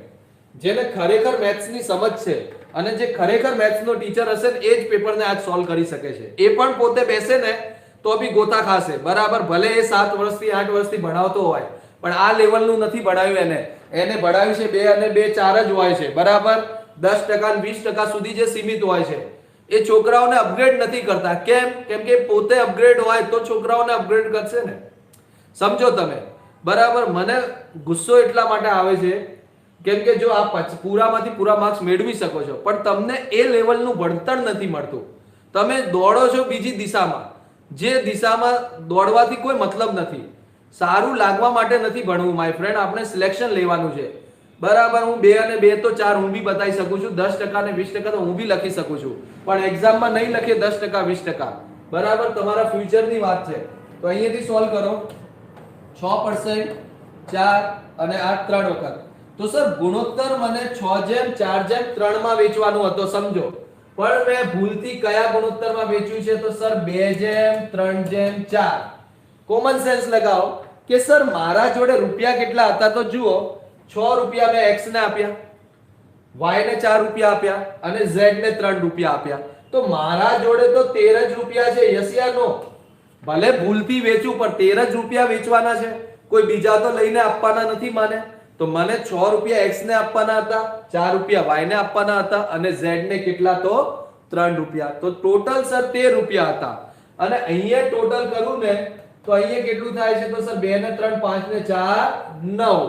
તો અહીંયા તમને એક લાઈટ થશે કે સર અહીંયા તમે કહો છો કે સર ટોટલ 13 રૂપિયા છે, તો અહીંયા કેમ ચેન્જ થયું? તો અહીંયા ચેન્જ ના થવું જોઈએ, બરાબર વસ્તુ છે. તો આને શું કરશો તો સર આને શું કરવું પડશે તો આને બેલેન્સ કરવું પડશે. જો અહીંયા 13 હોય તો અહીંયા બી ટોટલ 13 હશે, તો બેલેન્સ કરવા માટે આને 9 થી મલ્ટીપ્લાય કરી લો અને આને 13 થી મલ્ટીપ્લાય કરી લો. યસ યા નો? તો જો આને 9 થી મલ્ટીપ્લાય કરશો તો કેટલું આવશે? 9 × 54, 9 ચોકા 36. ક્લિયર છે? 9 થી મલ્ટીપ્લાય કરશો અને 9 તરી 27. મતલબ x ને 54 રૂપિયા આપવાના હતા, y ને 36 અને z ને 27. પણ મેં કેટલા આપી દીધા તો સર 13 થી મલ્ટીપ્લાય કરો, 13 દુ 26, 13 તરી 39 અને 13 ચોકા 52. ક્લિયર છો? તો હવે જો અહીંયા શું કીધું છે તો કોણે મહત્તમ લાભ થશે અને કેટલું? તો મને દેખાય છે કે મહત્તમ લાભ તો કોણે મળે છે? z ને મળે છે. કે z ને મને 27 રૂપિયા આપવાના હતા મેં 52 આપી દીધા. કેટલા મહત્તમ છે તો સર 12 માંથી 7 જશે તો 5 અને 4 માંથી 2 જશે તો 25. તો z ને મળશે ઓપ્શન C. ક્લિયર છો? તો જે વિદ્યાર્થી ઓપ્શન C ટિક કરીને આવ્યો છે એ એકદમ કરેક્ટ ઓપ્શન છે. ઓપ્શન C 25 રૂપિયા z ને વધારે મળશે. નેક્સ્ટ ક્વેશ્ચન માય ફ્રેન્ડ, બરાબર. નેક્સ્ટ ક્વેશ્ચન શું છે તો બોટ અને સ્ટ્રીમ થી ક્વેશ્ચન છે. એક સ્પીડ બોટ નદીમાં અપ સ્ટ્રીમ 6 કિલોમીટર ગતિ કરીની શરૂઆત બિંદુ ઉપર 33 મિનિટમાં ફરે છે, બરાબર. હવે સર આ તો બોટની વાત કરું, બરાબર, નદી અને પ્રવાહ. તો અહીંયા તમને ખબર હોવી જોઈએ કે સર એક તો ડાઉન સ્ટ્રીમ હોય છે જે નદીની દિશામાં હોય છે અને એક હોય છે અપ સ્ટ્રીમ જે નદીના વિરુદ્ધ દિશામાં હોય છે. ક્લિયર છો? નદીની દિશામાં તમે જો તરશો તો અપ ડાઉન સ્ટ્રીમ અને જો નદીના વિરુદ્ધ દિશામાં હશો તો અપ સ્ટ્રીમ. અહીંયા માય ફ્રેન્ડ ડાઉન સ્ટ્રીમ ની વાત કરું તો સમજો શું હોય છે ડાઉન સ્ટ્રીમ. માની લો કે હું બોટની સ્પીડ x માની લઉં, સમજો, અને હું નદીની સ્પીડ y માની લઉં, તો ડાઉન સ્ટ્રીમ શું હશે તો પ્લસ થશે, x + y. ડાઉન સ્ટ્રીમ શું બનશે sir? x + y.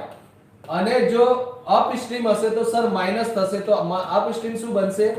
x - y બનશે. ક્લિયર છો? ડાઉન સ્ટ્રીમમાં પ્લસ થાય છે અને અપ સ્ટ્રીમમાં માઈનસ થાય છે. હવે અહીંયા મને એક વસ્તુ આપેલી છે કે સર નદીનો પ્રવાહ 2 કિલોમીટર પ્રતિ કલાકની ઝડપ છે, મતલબ y ની વેલ્યુ આપેલી છે. તો y ની વેલ્યુ આપેલી છે તો ડાઉન સ્ટ્રીમ બનશે x + 2, બરાબર, અને અપ સ્ટ્રીમ બનશે x - 2 ક્લિયર છો? હવે મને કીધું છે કે સર અહીંયાથી હું અંતર કાપું છું અને ફરીથી રિટર્ન આવું છું અને આ કરવામાં મને 33 મિનિટ લાગે છે. તો જુઓ અંતર કેટલું 6. કઈ સ્પીડ થી કાપશો? ડાઉન સ્ટ્રીમ થી. ડાઉન સ્ટ્રીમ કેટલી છે? x + 2 પ્લસ અંતર ફરીથી કેટલું અંતર કાપું છું? 6. કઈ સ્પીડ થી? તો સર x - 2. આ વખતે હું અપ સ્ટ્રીમ થી આવીશ. નદીની પ્રવાહમાં જઈશું, નદીની દિશામાં, તો ડાઉન સ્ટ્રીમ. રિટર્ન આવીશું તો અપ સ્ટ્રીમ. તો x - 2 અને ટોટલ ટાઈમ 33 મિનિટ. 33 ને કલાકમાં ચેન્જ કરશો તો 33 ભાગ્યા 60. ક્લિયર છો? આને સોલ્વ કરી શકો છો અને સોલ્વ ના કરો ને તો ઓપ્શન થી બી કરી શકો છો, તમારી ઈચ્છા છે. જો સોલ્વ કરી લો sir a + b a - b તો શું બનશે? અહીંયા a² - b². તો x² - 4 બરાબર આ x + 2 જશે તો 6x - 12 આવશે. આ પ્લસ આ 6 આનાથી મલ્ટીપ્લાય થશે તો 6x + 12 આવશે. ક્લિયર? અને અહીંયા કેટલું છે? 33 ભાગ્યા 60. આ 12 થી 12 કેન્સલ, 6 ને 6 12x બરાબર. અને આ 60 અહીંયા આવશે તો 720x બનશે બરાબર. 12x માં આ 60 મલ્ટીપ્લાય થશે તો સોરી 60 * આ બનશે તો 360. કેટલું બનશે? આ 360. કેટલું બનશે? તો 360x. ક્લિયર? અને આ 33 અહીંયા મલ્ટીપ્લાય થશે તો સર 33x² માઈનસ 4 થી મલ્ટીપ્લાય કરી લો. 4 * 3 = 12, 4 * 3 = 12 ને 132 બરાબર. પછી 132 ને આ સાઈડ લઈ આવો તો તોડી દો સર, બ્રેક કરો 33. તો અહીંયા મને દેખાય છે કે અહીંયા જો તમે બ્રેક કરશો ને તો કેટલું આવશે? બોટની સ્પીડ ફાઇન્ડ કરી શકો છો. તો 33x² તો જો 33 ને ડિવાઈડ કરી લો તો 11 થી થાય છે? નહીં થશે. 11 3 થી આ 3 થી ડિવાઈડ થશે. 3 થી કરી લો સર. આ 120 વખત, આ 11 વખત અને આ 3 થી 3 તરી 9 અને કેટલું રહેશે? સોરી 3 ચોકા 12 અને કેટલું? 1 3 ચોકા 12. તો 11x બરાબર. તો આને સોલ્વ કરીને આ રીતે લખી શકો છો sir. 11x² minus 11x² minus 120 minus 44 is equal to 0. આ 11 * 44 થશે તો 440. તો બ્રેક કરી શકો છો. અહીંયા 22 નું મલ્ટીપલ આવશે ઓપ્શન બી. સોલ્વ કરવાની જરૂર નથી. મને 440 દેખાય છે તો 440 માં એક જ મલ્ટીપલ છે option B. Clear? Next question ઉપર મૂવ ઓન કરીએ. Very good. નેક્સ્ટ ક્વેશ્ચન શું છે એ જોઈ લઈએ માય ફ્રેન્ડ. 14 સભ્યોની ટીમ ધરાવતા એક પ્રબંધક બરાબર. જબરદસ્ત ક્વેશ્ચન હતું માય ફ્રેન્ડ. એક કાર્ય સોંપવામાં આવ્યું, કોઈ પણ સમય બરાબર 10 સભ્યોને એક સાથે તે કામ કરવાનું છે. 14 ની ટીમ છે અને 10 લોકોને એક સાથે કામ કરવાનું છે. પ્રબંધકે કામગીરી પારદર્શક રહેવાનું હોવાથી તેને સભ્યોને કામગીરી વહેંચવામાં એ રીતે કે દરેક સભ્યને બરાબર ટી મિનિટ. કેટલી મિનિટ? બધાને ટી મિનિટ આપવામાં આવે. કેટલી મિનિટ આપવામાં આવે? બધાને ટી મિનિટ આપવામાં આવે. જો કામ 210 મિનિટમાં પૂર્ણ થયું હોય તો સર ટી નું મૂલ્ય કેટલું હશે? જો દરેક સભ્યની ક્ષમતા એક સરખી હોય, 1 સેકન્ડમાં જવાબ આપી શકો છો. કશું છે નહીં કે સર એક વ્યક્તિને ટી લાગે તો 10 વ્યક્તિને ટાઈમ કેટલું લાગશે? Sir 10 T. યસ યા નો? એક વ્યક્તિને ટાઈમ જો ટી લાગે તો 10 વ્યક્તિને ટાઈમ કેટલું લાગશે? 10 ટી. યસ યા નો? અને એ જ વેલ્યુ મને 210 ના બરાબર આપેલી હતી તો સર 10 * 210 અને 14 વ્યક્તિઓમાં વેચવાનું હતું. ક્લિયર છો? કેટલા વ્યક્તિઓમાં? 14 વ્યક્તિઓ. કેમ કે 14 ને કરવાનું છે તો સોલ્વ કરી લો. 7 થી 2 વખત, 7 તરી 21 30 વખત, 2 થી 15 વખત અને 15 * 10 150.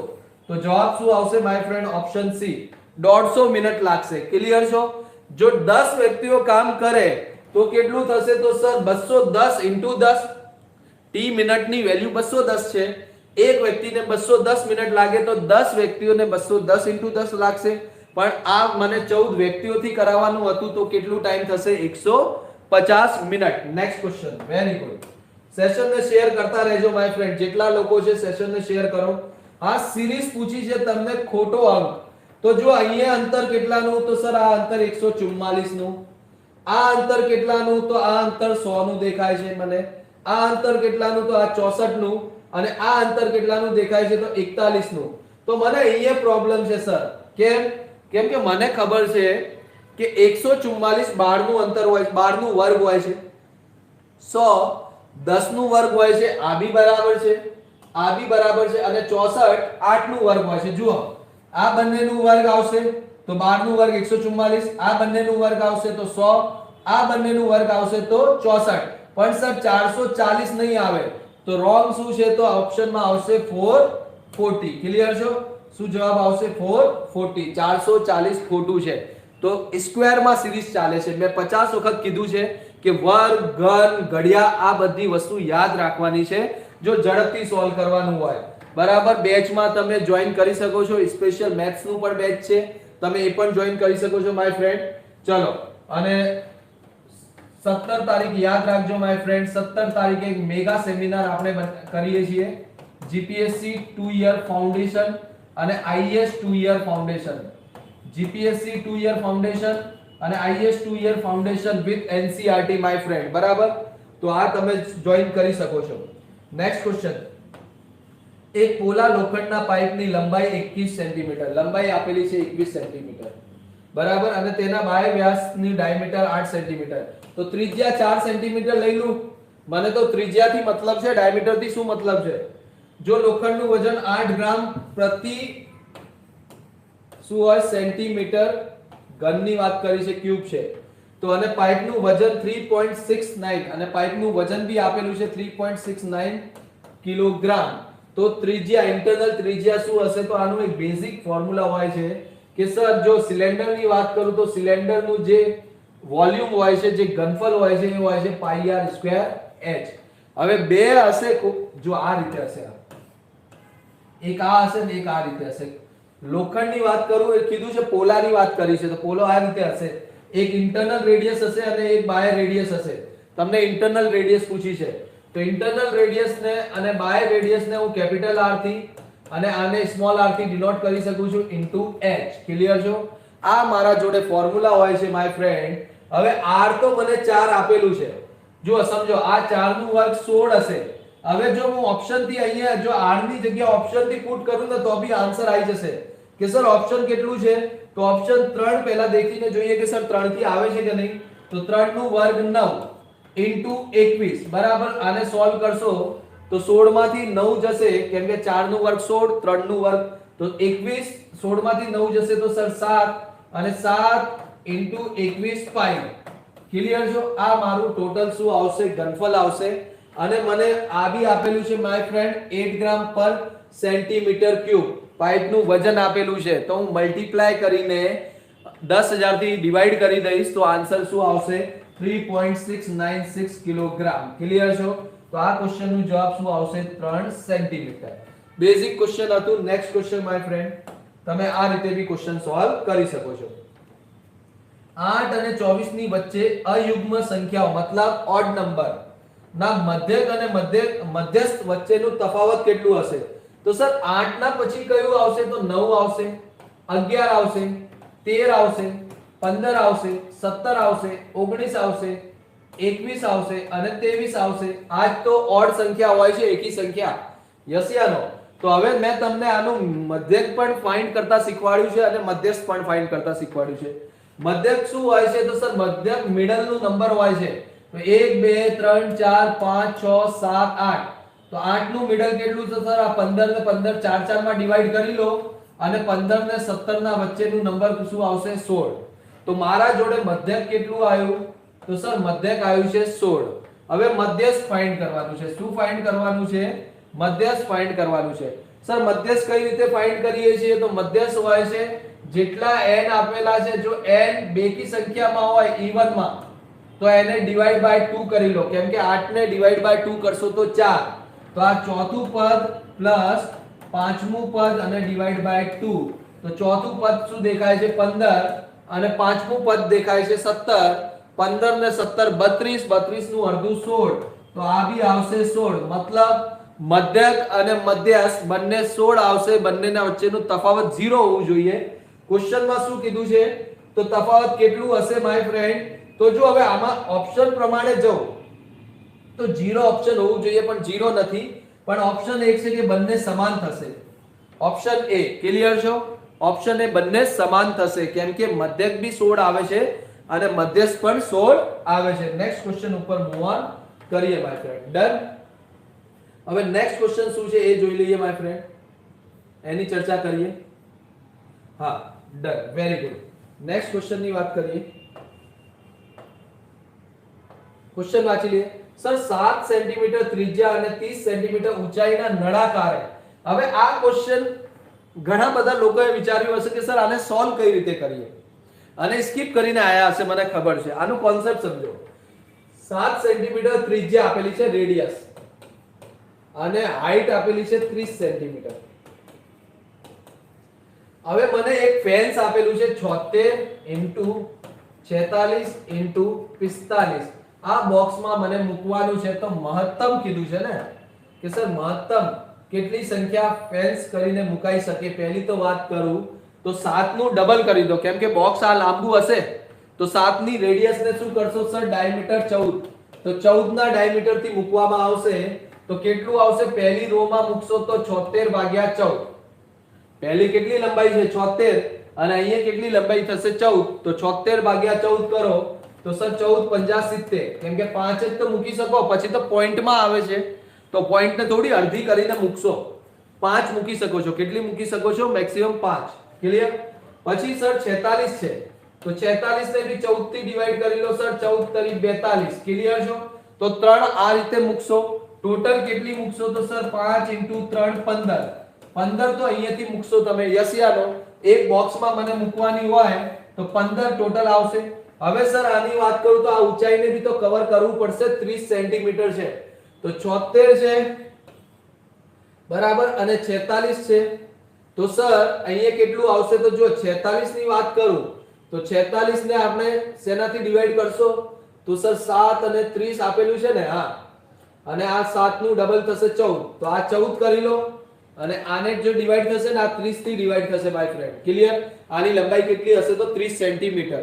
તો સર આ 30 બે વખત જશે, અને આ 14 થી કેટલી વખત જશે, 3 વખત, તો 2 તરી 6, તો 6 અહીંયાથી તમે મૂકી શકો છો.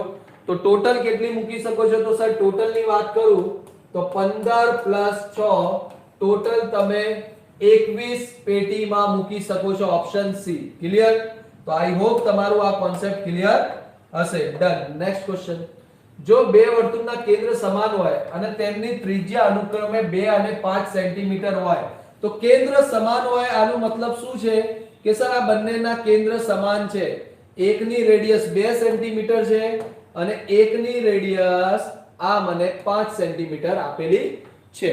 તો મને આ ભાગનું ક્ષેત્રફળ કીધું છે કે સર આનું ક્ષેત્રફળ શું હશે, તો વર્તુળનું ક્ષેત્રફળ હોય છે πr², અને પાઈ કયો સ્ક્વેર, તો સર મોટું r અને નાના r નું તફાવત. ક્લિયર છો. તો પાઈ એઝ ઇટ ઇઝ રહેશે માય ફ્રેન્ડ. r ની વાત કરું તો 12 ની ત્રિજ્યા કેટલી છે, તો સર 5 નું વર્ગ 25, 2 નું વર્ગ 4, આની વાત કરું 21 પાઈ આન્સર આવશે. સર 21 પાઈ ઓપ્શનમાં છે તો જોઈ લો, ઓપ્શનમાં નથી. આ 21 ટીકમાં ના કરતા, આ 21 લખેલું છે, ઓપરીક પૈકીમાંથી એક પણ નહીં, કેમ કે 21 પાઈ આવશે, એના સાથે પાઈ પણ હોવું જોઈએ. બરાબર. Next question my friend. એક એક ક્વેશ્ચન, એક એક સવાલ આપણે ડિટેલમાં ડિસ્કસ કરીએ છીએ. જ્યાં પણ તમને તકલીફ હતી આજના પેપરમાં, મને ખબર છે કે આજના પેપરમાં જે તકલીફ આપી છે, જે પીડા આપી છે, આ આને જ આપી છે.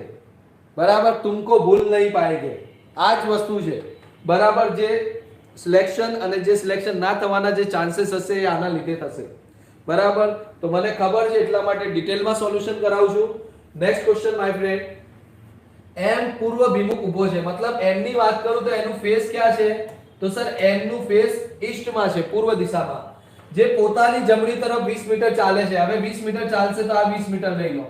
બરાબર. પછી પોતાની ડાબી તરફ કેટલું ચાલે છે, ફરીથી 20 મીટર ચાલે છે. ક્લિયર છો. પછી સર પોતાની જમણી તરફ ફરીથી 20 મીટર ચાલે છે, તો જમણી તરફ ચાલશે તો 20 મીટર ક્યાંથી ચાલશે, તો સર આ રીતે 20 મીટર ચાલશે. ક્લિયર છો. પછી સર ત્યાંથી ફરીથી પોતાની જમણી તરફ 40 મીટર ચાલે છે, લો આ 40 મીટર. ક્લિયર છો. આ કેટલું છે, 40 મીટર. અને લાસ્ટમાં અંતમાં પોતાની જમણી તરફ ફરીને 40 મીટરનું અંતર કાપે છે. આ એક લાઈનમાં આવી ગયા.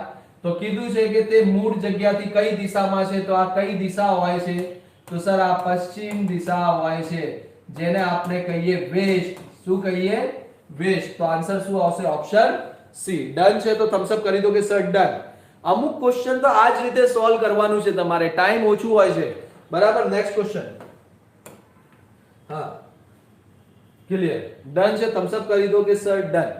મેં પહેલા भी કીધું છે કે જેટલા પણ ક્વેશ્ચન છે બધા ડિસ્કસ કરીએ છીએ માય ફ્રેન્ડ. ક્લિયર. તો થમ્સ અપ કરી દો કે સર ડન. હિંમત નથી હારવાની, હિંમત નથી હારવાની. ક્લિયર. તો અહીંયા સુધી આટલા ક્વેશ્ચન હતા. નેક્સ્ટ પેજ ઉપર જઈએ. બીજા ક્વેશ્ચન શું છે એ ચેક કરી લઈએ.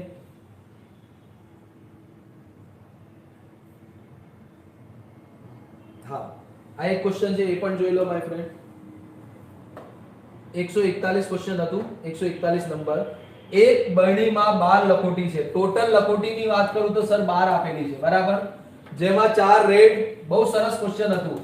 4 સર રેડ આપેલી છે, 5 વાદળી મતલબ બ્લુ આપેલી છે 5, અને સર 3 નારંગી, 3 કઈ આપેલી છે? ઓરેન્જ આપેલી છે. બરાબર. ઓકે, કોઈ પ્રોબ્લેમ નહીં. જો તેમાંથી પૂર્વવળી વગર મતલબ વિધાઉટ રિપ્લેસમેન્ટ 3 લખોટી લેવામાં આવે, કેટલી બહાર કાઢવાની છે? તો સર 3 લખોટી બહાર કાઢવાની છે. તો તેમાં વાદળી, નારંગી અને લાલ એવા ક્રમમાં ત્રણેય રંગ મળે. મતલબ ક્રમમાં આવવું જોઈએ. પહેલા શું મળવું જોઈએ? તો સર પહેલા વાદળી મળવું જોઈએ. ક્લિયર છો? પછી શું કીધું છે? તો સર પછી નારંગી હોવું જોઈએ, અને પછી સર લાલ હોવું જોઈએ. લાલ, इश्क का रंग लाल. बराबर. तो लाल रंग होવું જોઈએ. યસ યા નો? થમ્સ અપ કરી દો. તો સર વાદળી, નારંગી અને લાલ કલરમાં હોવું જોઈએ. તો તમે સમજો કે સર પહેલા વાદળી, તો ટોટલ કેટલી બોલ છે? તો સર ટોટલ છે 12 બોલ, અને 12 માંથી એક બોલ પહેલા કાઢી લઉં તો વાદળી કેટલી કાઢશો? તો 3 બોલ. તો સર વાદળી કેટલી છે મારા જોડે? તો સર 5 છે. તો અહીંયા વાત કરું તો આ 5 માંથી 12 નીકળશે. યસ યા નો? થમ્સ અપ કરી દો કે સર ડન. અને જે અત્યાર સુધી જોડાયા નથી માય ફ્રેન્ડ, એમને પણ સેશન શેર કરી દેજો. ક્લિયર છે? અને એક એક ક્વેશ્ચન કોઈ બાકી રહી જાય છે યા રહી ગયું હોય તો મને કમેન્ટમાં લખી લેજો, એનું પણ આપણે સોલ્યુશન લઈ આવીશું માય ફ્રેન્ડ. ક્લિયર છો? આઈ થિંક મેં જેટલા પણ ક્વેશ્ચન લીધા છે એ પૂરા ક્વેશ્ચન છે, કઈ રહી નહીં ગયો, કઈ બાકી ના રહી ગયા હોય. બરાબર. તો એ પણ જોઈ લઈશું. ડન. ચલો વેરી ગુડ. 5 વાગ્યા 12. પછી સર કઈ બોલ લેવાની છે? તો સર પછી લેવાની છે કઈ બોલ છે? તો સર નારંગી. અને નારંગીની વાત કરું તો 3 જ બોલ છે, અને 3 ભાગ્યા 11, કેમ કે એક ઓછી થઈ જશે. 12 માંથી એક ઓછી થશે ને, કેમ કે રિપ્લેસમેન્ટ નહીં કરવાની. એક કાઢી લીધી તો એક ઓછી થઈ ગઈ, તો 3 ભાગ્યા 11. અને છેલ્લી કઈ છે? તો સર છેલ્લી છે લાલ, અને લાલ કેટલી છે? 5. તો આ 5 માંથી કેટલી આવશે? 5 ભાગ્યા 10. આને સોલ્વ કરો. 5 ભાગ્યા 12, 3 ભાગ્યા 11, 5 ભાગ્યા 10. મલ્ટીપ્લાય કરી લો. કેમ મલ્ટીપ્લાય? કેમ કે સર એન્ડ છે. એક કાઢી, પછી બીજી કાઢી, અને પછી ત્રીજી કાઢી છે. તો જો મલ્ટીપ્લાય કરશો તો શું જવાબ આવશે? અહીંયા જોઈ લઈએ. સર 5 ભાગ્યા 12 છે, ઇન્ટુમાં 3 ભાગ્યા 11, ઇન્ટુમાં 5 ભાગ્યા 10. ક્લિયર? 5 એકા 5, 5 દુ 10, 3 એકા 3, 3 દુ. બરાબર. તો કેટલું આવશે? તો સર આ આવશે 5 ભાગ્યા ક્યાં મિસ્ટેક કરી દીધી છે કેન્સલ કરવામાં? મિસ્ટેક તો નહીં કરી. બ્લુ બોલ 5, અને 5 માંથી બરાબર છે 5C1, તો બરાબર છે 5 માંથી 12 આવશે. પછી 3 ભાગ્યા 11, કેમ કે 3 લેવાની છે અને 3 માંથી 1 લઈશું તો 11 આવશે. અને પછી લાલ 4 માંથી, અચ્છા લાલ 4 છે, સોરી લાલ 4 આપેલી છે, એ ભૂલ કરી દીધી છે મેં. લાલ 4 છે તો 4 ભાગ્યા 10 આવશે. આ કેટલું આવશે? 4 ભાગ્યા 10. તો ફરીથી જોઈ લો માય ફ્રેન્ડ. બરાબર. ભૂલ અહીંયા કરી દીધી હતી. હા ચલો ડન. તો જુઓ શું હતું? તો સર 5 ભાગ્યા 12 ઇન્ટુ 3 ભાગ્યા 11 ઇન્ટુ 4 ભાગ્યા 10. ક્લિયર? આ 4 થી આ 3 વખત જશે, આ 5 થી 2 વખત જશે, આ 3 થી 3 વખત. તો સર 1 ભાગ્યા 22 જવાબ આવશે. Option A. થમ્સ અપ કરી દો કે સર ડન. ક્લિયર છો? તો થમ્સ અપ કરી દો કે sir done. Clear? Very good. Next question ઉપર મૂવ ઓન કરીએ. નેક્સ્ટ ક્વેશ્ચન શું છે એ જોઈ લઈએ. તો આઈ હોપ એક એક કોન્સેપ્ટ, એક એક ક્વેશ્ચન ડિસ્કસ કરીએ છીએ આપણે. હા, એક પણ ક્વેશ્ચન બાકી નહીં રહે. બરાબર. ડન. ચલો ક્વેશ્ચન શું છે એ જોઈ લઈએ. સર શું ત્રિજ્યા m સાથેનું વર્તુળ m અને ત્રિજ્યા n સાથેનું વર્તુળ n અંતઃસ્પર્શી છે, મતલબ એકબીજાને ટચ કરે છે, ઇન્ટરસેક્ટ. જો આ રીતે ટચ, કઈ રીતે ટચ કરશે? તો સર આ રીતે કહેશે. કઈ રીતે?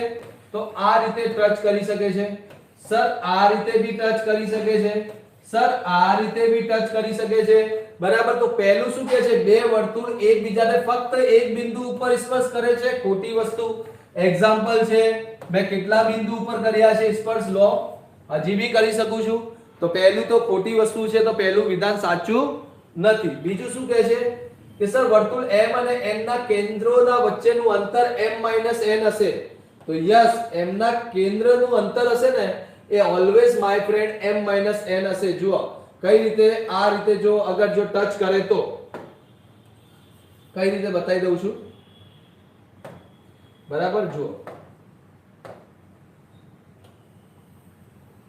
આ જુઓ, તો આ કેન્દ્ર m અને આનું કેન્દ્ર લઈ લઉં n. આનું કેન્દ્ર શું લઈ લઉં? n. બરાબર. હા, n. તો આ બંનેનું જે કેન્દ્ર છે માય ફ્રેન્ડ, એ કેન્દ્ર શું છે? તો એ શું કહેવા માંગે છે કે એકબીજાના m કેન્દ્ર વચ્ચેનું અંતર m - n હશે. તો યસ, ડેફિનેટલી m નું ઓલવેઝ અંતર શું હશે? બંનેનું m - n હશે. તો કયું વિધાન સાચું છે? વિધાન 2 એકલું પર્યાપ્ત છે, ઓપ્શન બી. ક્લિયર છો? નેક્સ્ટ ક્વેશ્ચન માય ફ્રેન્ડ, એક નવા એન્જિન ભાગની વિશ્વસનીયતા ચકાસવા માટે 12 સ્વતંત્ર ટ્રાયલ કરવામાં આવે છે. ઓકે, તો તે ભાગ અડધાથી ઓછા વખત નિષ્ફળ થાય તેની સંભાવના કેટલી છે? 12 વખત ટ્રાય કરું છું અને 12 વખતમાં બી મને એવું કીધું છે, તમે સમજો કોન્સેપ્ટ. બરાબર. કેટલી વખત એક નવા એન્જિનની માટે 12 સ્વતંત્ર, અચ્છા 12 નહીં, તે ઓનલી કરવામાં આવે છે એવું કીધું છે કે એનું ટ્રાયલ કરવામાં આવે છે, પણ તે ભાગ અડધાથી ઓછા વખત નિષ્ફળ જાય, મતલબ 50% ની વાત કરે છે. તો તે ભાગ 6 ટ્રાયલમાં 3 વખત નિષ્ફળ જાય તેની સંભાવના 0.28. ખોટી વસ્તુ છે. હવે 3 ટ્રાયલ છે અને 6 ટ્રાયલ છે અને 6 માંથી 3 વખત નિષ્ફળ જાય તો 50% હોવું જોઈએ, 0.5. 0.28 થોડી હોવું જોઈએ. ખોટી વસ્તુ છે. તે ભાગ નિષ્ફળ ન જાય તેની સંભાવના 0.60 છે. ના, એવું કીધું નહીં માય ફ્રેન્ડ. તો નિષ્ફળ, હા સાંભળો, એવું કહે છે કે તે ભાગ નિષ્ફળ ન જાય તેની સંભાવના. તો અહીંયા કીધું છે કે અડધાથી ઓછા વખત. યસ, એની સંભાવના તો છે ને કે નિષ્ફળ ના જાય, એની સંભાવના અડધાથી ઓછી. અડધાથી ઓછીની વાત કરું તો નિષ્ફળ જાય તો 0.40, 0.30, 0.20 આ રીતે જશે. બરાબર. તો અહીંયા 0.60 કીધું છે, તો એ સાચું છે માય ફ્રેન્ડ. તો કયું વિધાન છે? ઓન્લી 2, સેકન્ડ વિધાન. નેક્સ્ટ ક્વેશ્ચન, શબ્દ સીઝન કઈ રીતે સંકેતબદ્ધ કરવામાં આવે છે? પહેલું વિધાન, સીઝન ચેન્જ બાય નેચર. આનું મને કોડ આપેલું છે 48129. ઓકે, અને ચેન્જ ઇઝ લો નેચર. તો મને અહીંયા બે વસ્તુ કોમન દેખાય છે, ચેન્જ અને નેચર, પણ સીઝન કોમન નથી. ક્લિયર? તો હું પહેલાથી તો ફાઇન્ડ નથી કરી શકતા. પહેલું વિધાન નથી પર્યાપ્ત માય ફ્રેન્ડ ફાઇન્ડ કરવા માટે કે હું સીઝન નું કોડ ફાઇન્ડ કરી શકું. સર સેકન્ડ, ન્યૂ સીઝન કેમ ટુડે. હવે ન્યૂ સીઝન કેમ ટુડે નું 7995135 આપેલું છે અને ટુડે ચેન્જ કેમ ટુમારો. અહીંયા બી માય ફ્રેન્ડ સીઝન તમે નથી ફાઇન્ડ કરી શકતા. અને સર બંનેને જો મિક્સ કરી દો તો જુઓ અહીંયા એક વસ્તુ થાય છે કે જુઓ, એક તો ચેન્જ યા નેચર, આનું કોડ તમે ફાઇન્ડ કરી શકો છો કે સર ચેન્જ અને નેચર નું કોડ શું બનશે. તો ચેન્જ અને નેચર અહીંયા બી છે, તો અહીંયા મને કોડ દેખાય છે સર 5 અને કયું કોડ દેખાય છે જે બરાબર છે? તો સર એક તો 12 ને એક 4. આ બંનેનું કોડ યા તો 12 હોઈ શકે છે યા 4 હોઈ શકે છે. સમજો. ક્લિયર? નીચે વાત કરું તો સર નીચે કેમ ટુડે દેખાય છે. શું દેખાય છે? કેમ ટુડે. બે વસ્તુ દેખાય છે, કેમ ટુડે. ક્લિયર? તો સર કેમ ટુડે ની મને કોડિંગ ની વાત કરું તો 7 9 51 35 અને 35 12 19. તો અહીંયા મને 35 આ બંનેનું કોડ હોઈ શકે છે, બંનેમાંથી કોઈ પણ. બરાબર, પોસિબિલિટી છે, હોઈ શકે છે કોઈનું એકનું કોડ. બરાબર. પણ સીઝન ની વાત કરું તો બંનેને મિક્સ પણ કરી લઉં તો પણ આન્સર નથી મળશે. તો બંને વિધાન પર્યાપ્ત નથી જવાબ આપવા માટે. Option D. ક્લિયર છો? જો તમે બંને વિધાનને મર્જ પણ કરી લો તો પણ જવાબ નથી આપી શકતા. અને આ ટાઈપના ક્વેશ્ચન મેં મેરેથોનમાં કરાયા છે માય ફ્રેન્ડ. બરાબર. જો તમે મેથ્સની મેરેથોન જોઈ હોય તો આ ટાઈપના ક્વેશ્ચન મેં ત્યાં પણ કરાયા છે. નેક્સ્ટ ક્વેશ્ચન ઉપર મૂવ ઓન કરીએ. Done, very good. Next question,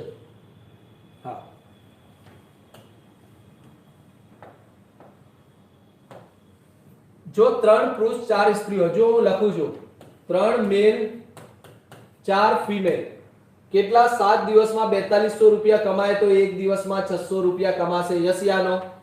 જો 3 પુરુષ અને 4 ફિમેલ 4200 રૂપિયા 7 દિવસમાં કમાય તો એક દિવસમાં કેટલું કમાશે સર? 600 રૂપિયા. બરાબર છે સર. 11 પુરુષ અને 13 મહિલાઓ કેટલું? તો સર 8 દિવસમાં 16600 કમાય તો 8 ને ડિવાઈડ કરી લો તો સર 8 દુ 16 0 અને 8 સત્તુ 56 2075 કમાશે. કેટલું કમાશે? 2075. એટલી ઇન્ફોર્મેશન તમને આપેલી છે. તો સર કેટલા સમયમાં 7 પુરુષ અને 9 સ્ત્રીઓ 7 પુરુષ અને 9 સ્ત્રીઓ કેટલું કમાશે? તો સર 19250. પહેલા તો અહીંયા ફાઇન્ડ કરો કે એક પુરુષ અને એક મહિલા કેટલું કમાશે. પહેલે તો એ વસ્તુ આવી છે. સર આને શું કરું? તો આને જો 11 થી મલ્ટીપ્લાય કરી લો અને 3 થી મલ્ટીપ્લાય કરી લો. બરાબર કરવું પડશે. 11 થી કરશો તો સર 33 મેલ 44 ફિમેલ અને 11 છંગ 66. અહીંયા 3 થી કરશો તો સર 11 33 મેલ 39 ફિમેલ અને 3 પંજા 15 નું 5 સત્તા 21 ને 2 22 3 દુ 6 6225. સર એડ કરી લો, માઈનસ કરી લો. આ કેન્સલ. 44 માંથી 49 જશે તો 5f અને 5f અહીંયાથી માઈનસ કરશો તો સર 10 માંથી 5 જશે તો 5, 9 માંથી 2 જશે તો 7 અને 9 માંથી 2 જશે તો 275. ક્લિયર છે? 4 માંથી 2 જશે તો 2. તો સર 1f ની વેલ્યુ કેટલી આવી? તો સર 1f આવશે 5 થી કેટલી વખત? 25 અને 1 સેકન્ડ ફરીથી માઈનસ કરી લો. 6600 અને કેટલું માઈનસ કરવાનું છે? 6225. 10 માં 5 જશે 5, 9 માંથી 2 જશે તો 7 અને 5 માંથી 2 375 આવશે. કેટલું આવશે? આ 375. ક્લિયર છો? તો ભૂલ કરી દીધી. 375 હવે કેન્સલ કરી લો તો સર આ કેન્સલ થશે 5 થી તો કેટલી વખત જશે? તો 5 6 30, 5 સીધા 35 અને 55 25. તો f ની વેલ્યુ 75 આવશે. એઝ ઇટ ઇઝ f 75 આવશે તો મેલ ને પુટ કરશો તો મેલ કેટલું આવશે? 100 આવશે. બરાબર, મેલ 100 આવશે. તો મને શું પૂછ્યું છે? તો સર મને પૂછ્યું છે 7 પુરુષ અને 9 ફિમેલ. તો સર મેલ ની વેલ્યુ 7 તો 7 * 1 700 અને 9 * 75. ક્લિયર છો? અહીંયાથી ફાઇન્ડ કરી લો કેટલું આવશે? તો સર આ 700 બનશે. આને પ્લસ કરી લો. 9 × 5 = 45 નું 5, આ 7 4 ઉપર થશે 67 675 અને ટોટલ કરો તો 1375. ક્લિયર છો? તો 1375 7 પુરુષ અને 9 મહિલા એક દિવસમાં કમાશે. તો એને કેટલા કમાયા છે? તો સર એને કમાવતા 19250 કમાવતા કેટલા દિવસ લાગશે? તો આને કેન્સલ કરશો તો 14 દિવસ લાગશે. Option B. ક્લિયર છો? તો આ ક્વેશ્ચન નું આન્સર આવશે option B. Next question my friend. Next question શું છે? સર એક ટાંકી એક સમાન પ્રવાહથી 3 પાઇપ ભરવામાં આવે છે. પ્રથમ 2 પાઇપ એક સાથે ચલાવવામાં આવે તો તેઓ જેટલા સમયમાં ટાંકી ભરશે એટલા સમયમાં ત્રીજી પાઇપ એકલો એ તે ટાંકીને ખાલી કરશે. મતલબ 2 પાઇપ તો ભરે છે અને જે ભરવામાં સમય લાગશે એટલું ત્રીજી પાઇપ ખાલી કરવામાં સમય લે છે. હવે બીજો પાઇપ પ્રથમ પાઇપ કરતા 5 કલાક વહેલા ટાંકી ભરે છે. તો જુઓ અહીંયા આ રીતે કરી લો કે સર આને x ટાઈમ લાગે. બીજો પાઇપ પ્રથમ પાઇપ કરતા 5 કલાક વહેલો ટાઈમ લેશે. તો આ એવું કરી લો કે સર સમજો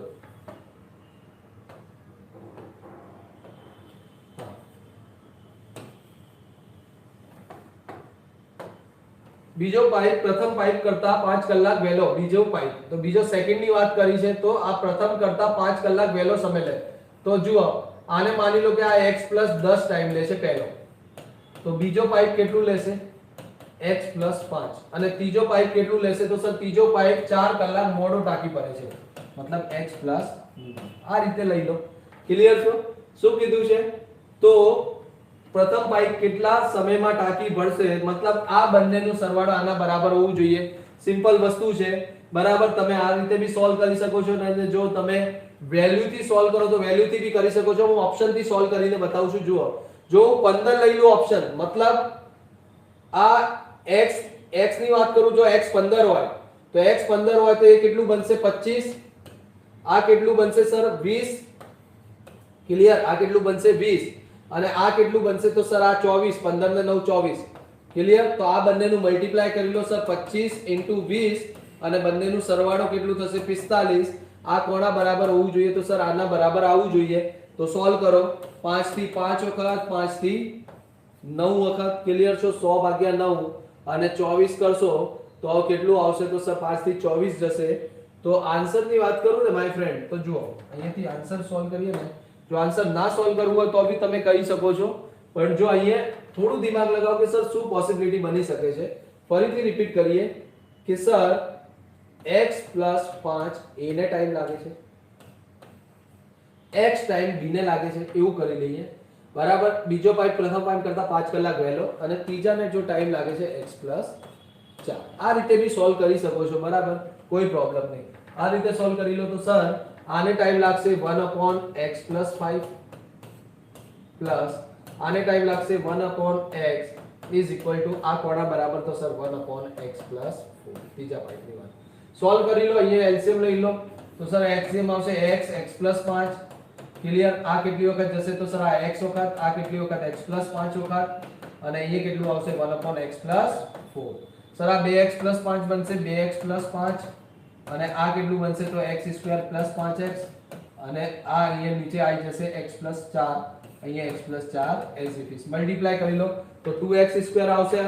સોલ્વ કરવું પડશે. 2x² + 8x, 2x² + 8x plus, sorry, પહેલા x ને અહીંયાથી 2x² + 8x plus 5x + 20 plus 5x + 20 આ આવશે, અને એ સાઈડ કેટલું છે? તો સર x² + 5x. આ 5x થી 5x કેન્સલ, 2x² થી 1 જશે તો x² આવશે.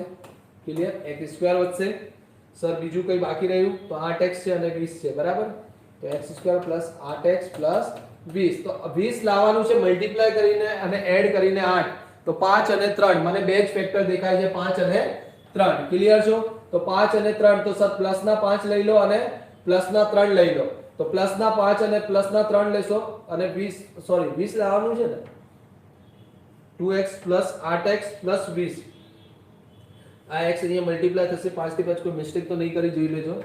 2x² + 8x + 5x + 20 is equal to x² + 5x. બરાબર, 5x થી 5x કેન્સલ, 2x માંથી 1 જશે તો x² + 8x, અને તો 5 અને 4 તો નહીં થશે, 20 લાવવું છે, 10 અને 2, તો 8 ની જગ્યાએ 10 અને 2 કરી લો.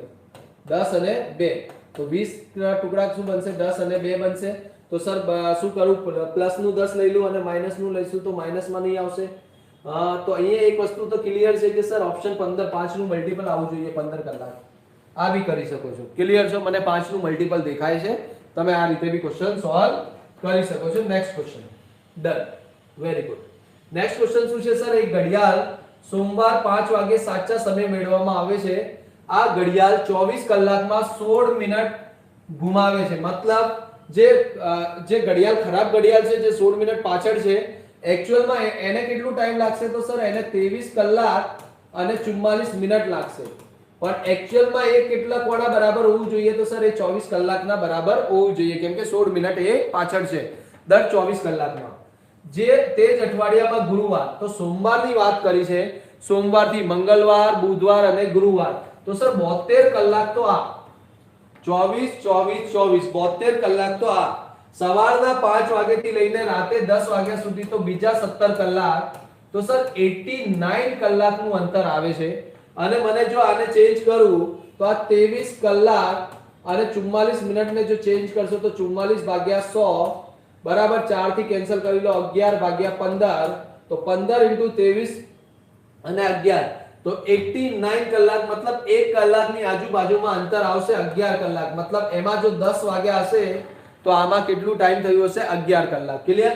1 કલાકનું અંતર આવશે. સોલ્વ કરી લો. બરાબર, 1 કલાકની વેલ્યુ ફાઇન્ડ કરી લો તો 1 કલાકનું અંતર દેખાશે. તો 10 વાગ્યા હશે તો કેટલું બતાવ્યું હશે? 11 વાગશે. ક્લિયર? Next question. નિષ્પક્ષ પાસાની જોડી પર સરવાળો 5 કે 7 આવે ત્યાં સુધી બંને પાસા એક સાથે ફેંકવામાં આવે. તો પહેલી વસ્તુ તો સમજો કે સર 5 કઈ રીતે પોસિબલ છે? 2 3 3 2 4 1 અને 1 4. ક્લિયર? પછી સર 7 ની વાત કરું તો 7 કઈ રીતે પોસિબલ છે? તો સર 6 1 1 6 2 5 5 2 3 4 અને 4 3 ક્લિયર છો? મતલબ 5 આવવાની સંભાવના કેટલી છે? તો સર 4 ભાગ્યા 36. 5 આવવાની સંભાવના કેટલી છે? તો 4 ભાગ્યા 36. અને જો 7 આવવું હોતે તો 7 આવવાની સંભાવના કેટલી હતી? તો સર 1 2 3 4 5 6.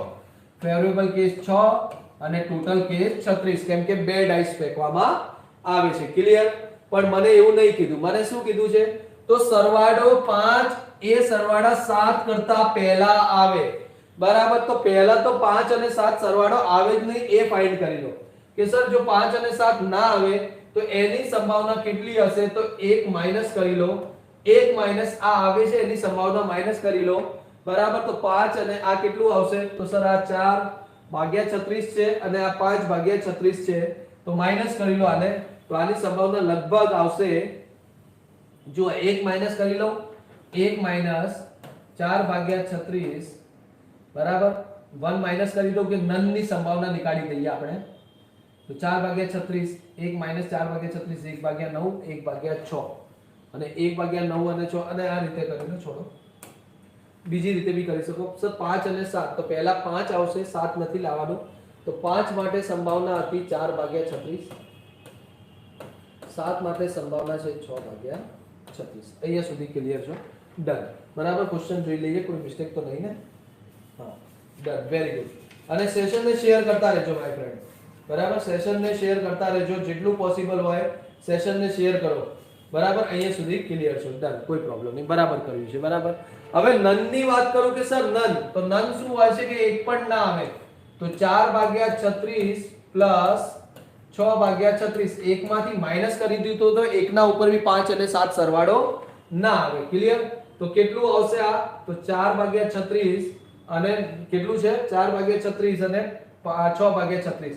તો આ 1 માઈનસ 10 ભાગ્યા 36 આવશે અને 10 ભાગ્યા 36 ને સોલ્વ કરશું તો 26 ભાગ્યા 36 આવશે. નન ની વેલ્યુ છે. ક્લિયર? આ તો મને નન ની વેલ્યુ જોઈએ માય ફ્રેન્ડ, પણ મને તો શું કીધું છે કે 10 થી પહેલા આવું 7 થી પહેલા આવવું જોઈએ. 5 શું આવવું જોઈએ? 7 થી પહેલા આવે એની સંભાવના શું છે? તો એની સંભાવના ચેક કરી લઈએ કે સર એની સંભાવના શું છે. તો પહેલા 5 આવે, 5 ની સંભાવના શું છે?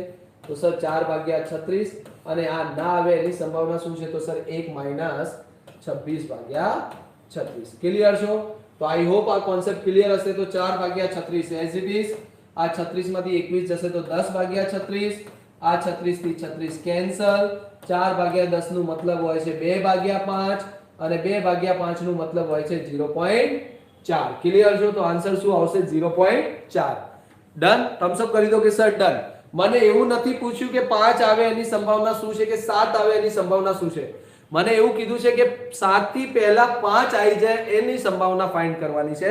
તો જવાબ આવશે 0.4. Next question. એક દુકાનદાર 12 રમકડા ખરીદે છે, તેના પર એક સમાન વેચાણ કિંમતનું લેબલ લગાવે છે. હું વેચાણ કિંમતને 100 માનું છું, સેલિંગ પ્રાઇસ ને સમજો. કેમ માનું છું એના ઉપર રીઝનનું વાત કરીએ. તે શરૂઆતમાં લેબલ કરેલી કિંમત પર 20% નું વળતર આપે છે. 20% નું વળતર કેટલી આઇટમ ઉપર આપે છે? તો સર 8 રમકડા ઉપર. તો મેં 8 રમકડા ઉપર 20% નું વળતર આપ્યું તો મને પડશે શું? 80%. અને સેલિંગ પ્રાઇસ કેટલી હતી? 100 માની છે. તો આ કેટલું થશે સર? 640. તો હું વેચીશ તો મને કેટલા રૂપિયામાં વેચવામાં આવશે? 640. પછી સર બાકીના 4 રમકડા આપેલી કિંમત પર વધારાનું 25% મતલબ 80% તો આપે છે, બીજું 25% એના ઘરેથી લઈને આપે છે. તો સર 25% આપે તો કેટલું બાકી રહેશે? 75 ભાગ્યા 100. 80% તો આપે જ છે, 80 ભાગ્યા 100 અને ઇન્ટુ 100. 2 0 થી 2 0, 25 તરી 75, 25 ચોકા 100, 4 થી 4 કેન્સલ. આ આવશે 240. ક્લિયર? તો 640 હશે, 240 નું ટોટલ કરી લો કે સર ટોટલ કેટલું બનશે? તો ટોટલ બનશે 880. તો 880 એની સેલિંગ પ્રાઇસ છે. ક્લિયર? હવે શું કીધું છે? આ રીતે 2112 રૂપિયા એને મળે છે અને 10% નું નફો, મતલબ સર x ઉપર 10% નું નફો મળે તો એને રૂપિયા કેટલા મળે? 2112. ક્લિયર છે? આજ કે છે આ. તો અહીંયાથી સોલ્વ કરી લો. 1 0 થી 1 0, 11 થી કેન્સલ કરો. સર 11 1 11, 10 101, 11 99, 2 અને 11 2 22. તો x ની વેલ્યુ આવશે 1920 ક્લિયર છો? અને x 1920 છે, આ મારા જોડે સેલિંગ પ્રાઇસ 880 આવે છે, પણ મને ક્વેશ્ચનમાં 880 નથી આપેલી, મને કેટલી આપેલી છે? તો સર મને 2112 આપેલી હતી. ક્લિયર? તો 2112 માંથી બાદ કરી લો 1920 ને, બરાબર 1920 ને વાત કરશો તો પહેલા અહીંયાથી ફાઇન્ડ કરી લો. તો સર અંતર કેટલાનું આવશે? તો અંતર આવી જશે આ લગભગ મને દેખાય છે કે આ અંતરની વાત કરું 2112 1920 છે ને, તો 80 880 નું અંતર તો પહેલા ફાઇન્ડ કરી લો કે સર શેનાથી કેન્સલ થશે? 4 થી 4 પંજા 20, 4 દુ 8, 4 ઈઠા 32, આ 4 થી જશે બસ 20 વખત, બરાબર. ફરીથી 4 થી કેન્સલ કરી લો સર, 13 ચોકા 52, 4 દુ 8, આ 4 થી 4 પંજા 20 અને 54 વખત, બરાબર. અને આ 54 થી 3 વખત, મતલબ એક ભાગની વેલ્યુ 3 આવશે. એક ભાગ 3 હશે તો 880 ભાગ કોડા બરાબર, તો 880 * 3 0, 8 તરી 24 નું 4 અને 26, તો 2640 માં વેચી દીધી. 1920 માં કોસ્ટ પ્રાઇસ હતી અને 2640 માં વેચી દીધું, તો 50% નું ફાયદો થાય છે અને દેખાય છે ડાયરેક્ટલી 50% પ્રાઇસ હાઈક કરીને મૂકી છે માય ફ્રેન્ડ. કેટલા ટકા? તો 50%. ક્લિયર? તો થમ્સ અપ કરી દો કે sir done. Next question my friend, cycle P અને Q ના પૈડાની ત્રિજ્યાઓ અનુક્રમમાં 30 અને 40 સેન્ટીમીટર છે. એક ચોક્કસ અંતર કાપવા પછી P ના પૈડા Q ના પૈડા કરતા 5000 ભ્રમણ કરે છે. સર મેં માન્યા કે ટોટલ રિવોલ્યુશન ચક્કર કેટલું છે? n, અને એક ચક્કર કાપવામાં 2πr, તો જો P કાપશે તો 2π અને r ની વેલ્યુ કેટલી છે? 30, તો આ કેટલું કાપશે? 60π. અને જો Q કાપે તો સર 2π અને 40, આ કેટલું કાપશે? 80π. ક્લિયર છો? અહીંયા સુધી કોઈ પ્રોબ્લેમ નહીં. P ના પૈડા Q ના પૈડા કરતા 5000 પરિભ્રમણ વધારે કરે છે, 5000 વધારે કરે છે. ક્લિયર છો મિત્રો? મતલબ જો 5000 વધારે કરશે તો કઈ રીતે કરશે એ જોઈ લો, સમજી લો કે સર 5000 વધારે કરે છે તો n નહીં કરતા n + 5000 કરે છે. કોણ કરે છે? તો સર P ના પૈડાઓ n + 5000, અને અંતર કેટલું છે? 60π, બરાબર. આ કોના બરાબર હશે? તો સર n * 80π ના બરાબર. π થી π કેન્સલ, ડન. પછી શું કેન્સલ થશે? 1 0 થી 1 0, 2 તરી 6, 2 ચોકા 8, 3 n આવશે, 15000 આવશે, 3 મલ્ટીપ્લાય થશે અને આ 4n, તો n ની વેલ્યુ આવશે 15000, અને n જો 15000 હશે તો 5000 વધાર તો એ કેટલું આવશે? 20000. તો P ના પૈડા કેટલા ટોટલ હશે? 20000. ક્લિયર? મને શું કીધું છે? તો સર જો સાયકલ Q ને અંતર 45 મિનિટમાં કાપે તો તેની ઝડપ કેટલી હશે? તો P ના પૈડા Q ના પૈડા કરતા 5000 પ્રમાણ ફરક કરે છે, બરાબર ને.